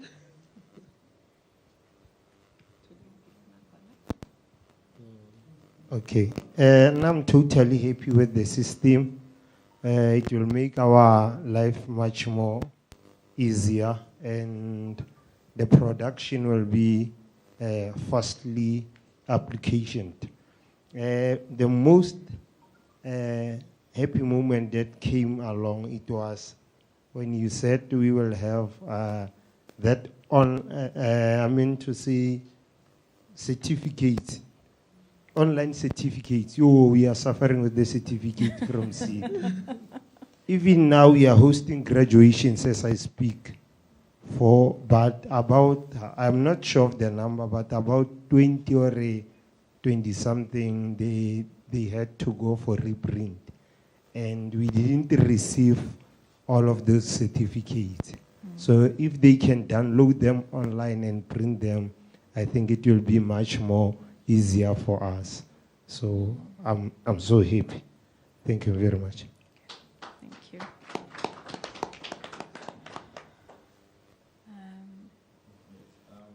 The system is awesome. It's awesome, to say the least. And I think also it will take a lot of people who were trying some passages and corners who can do that anymore, because I think sometimes as assessors and moderators or facilitators, we will be meet with training providers, and then when you try to tell them that this is how things are supposed to be done and this is how things are, they are only looking at saving costs, and then they will say, no, don't worry, you can go home for now, we'll give you a call, and then you'll never hear from them again. So I think it gives more oversight in that respect, and I think it's awesome, to say the least. Just a comment though on the transition process, as I have been checking the certificates from the QCTO, I was wondering if maybe there can be some entry-level certificates, because I don't know if programs like EUC are turned into like skills programs. The enthusiasm from the private sector for funding, more especially for rural development, because you'll find that when we're working with rural development, we find people who have no access to technology whatsoever, so we have to start them from scratch. So maybe if the QCTO can get entry-level qualifications so that the private companies can also be able to fund those in order for us to continue working in the rural areas, like full qualifications, entry-level qualifications. Maybe if they put the old EUC together with technical support or something like that and make it into one entry-level qualification, maybe. Thanks for that input. So you'd remember during the presentation we said that the only way we know how to develop qualifications is based on the insight that we receive from industry and the trends and the analysis. Otherwise, we develop qualifications that just sit on the NQF and are not utilized. So it's a capital investment for the SETA, but moreover, we end up sitting with qualifications, and even if learners are enrolled and they are exited, there's no way for them to go because those qualifications are not required.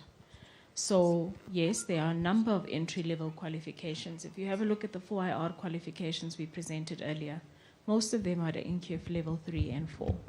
So it's building a career path all the way up, but it's also incumbent on new colleagues to look at those qualifications and say, if I finish with an NQF level 5 for end-user computing, is the learner ready to head into cybersecurity, or should we maybe put him onto the part qualification for systems tester?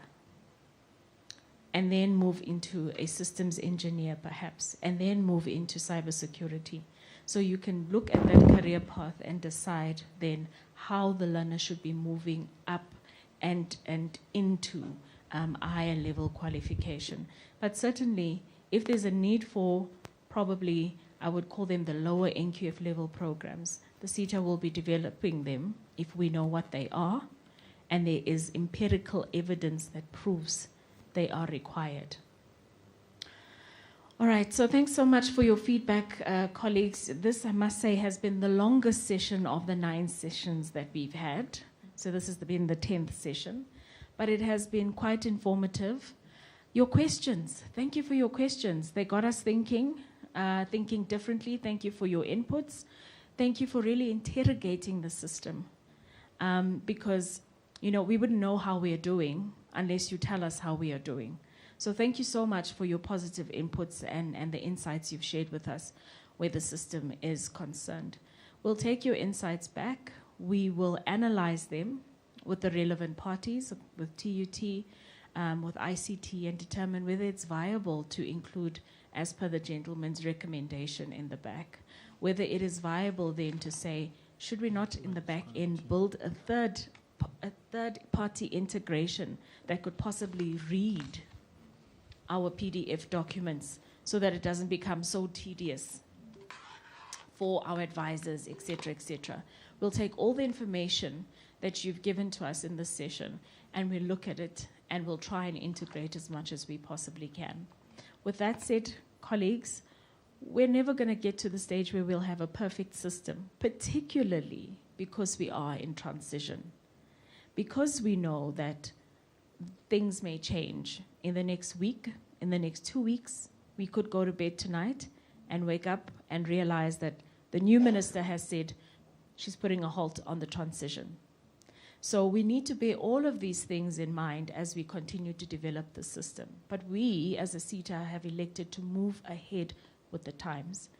Gone are the days where we continue to have qualifications that were developed in 2009 and we're expecting students to be employed or employable in 2024.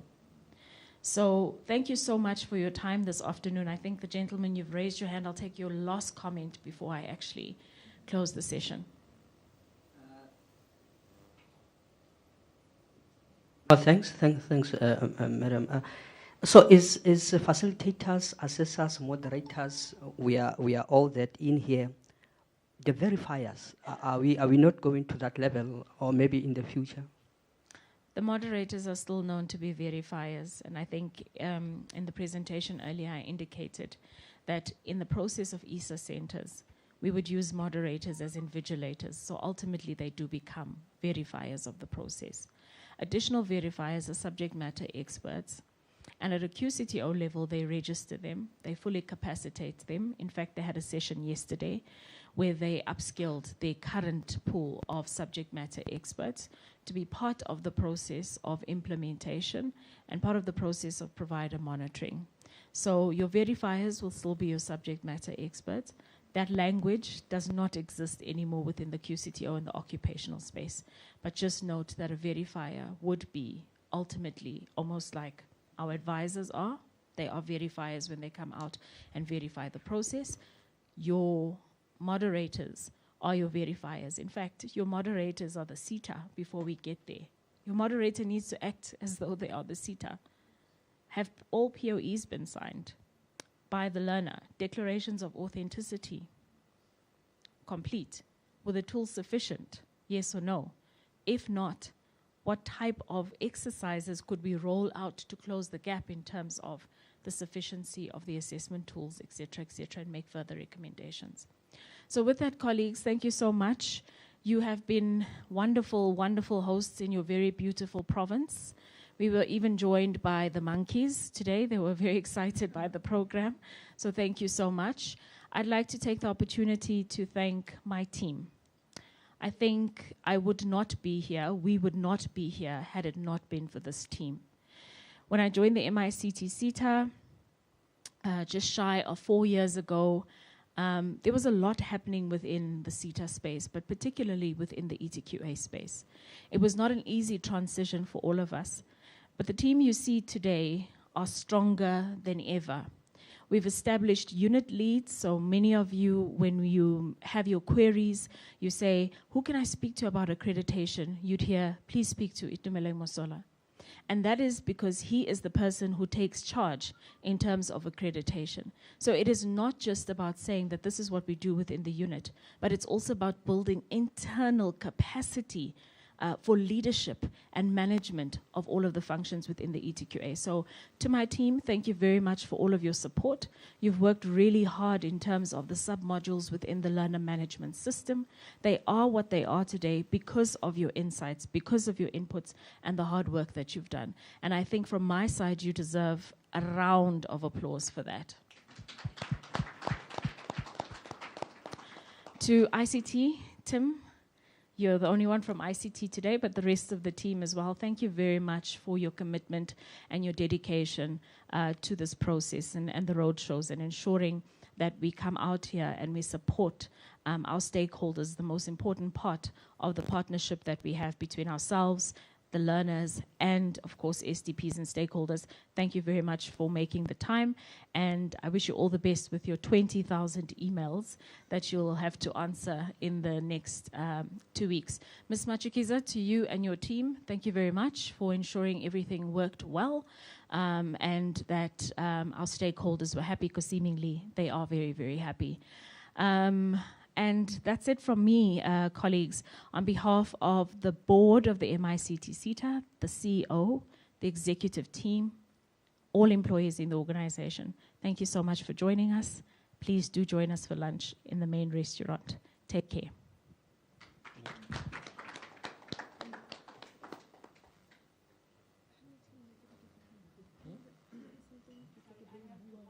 Announcement.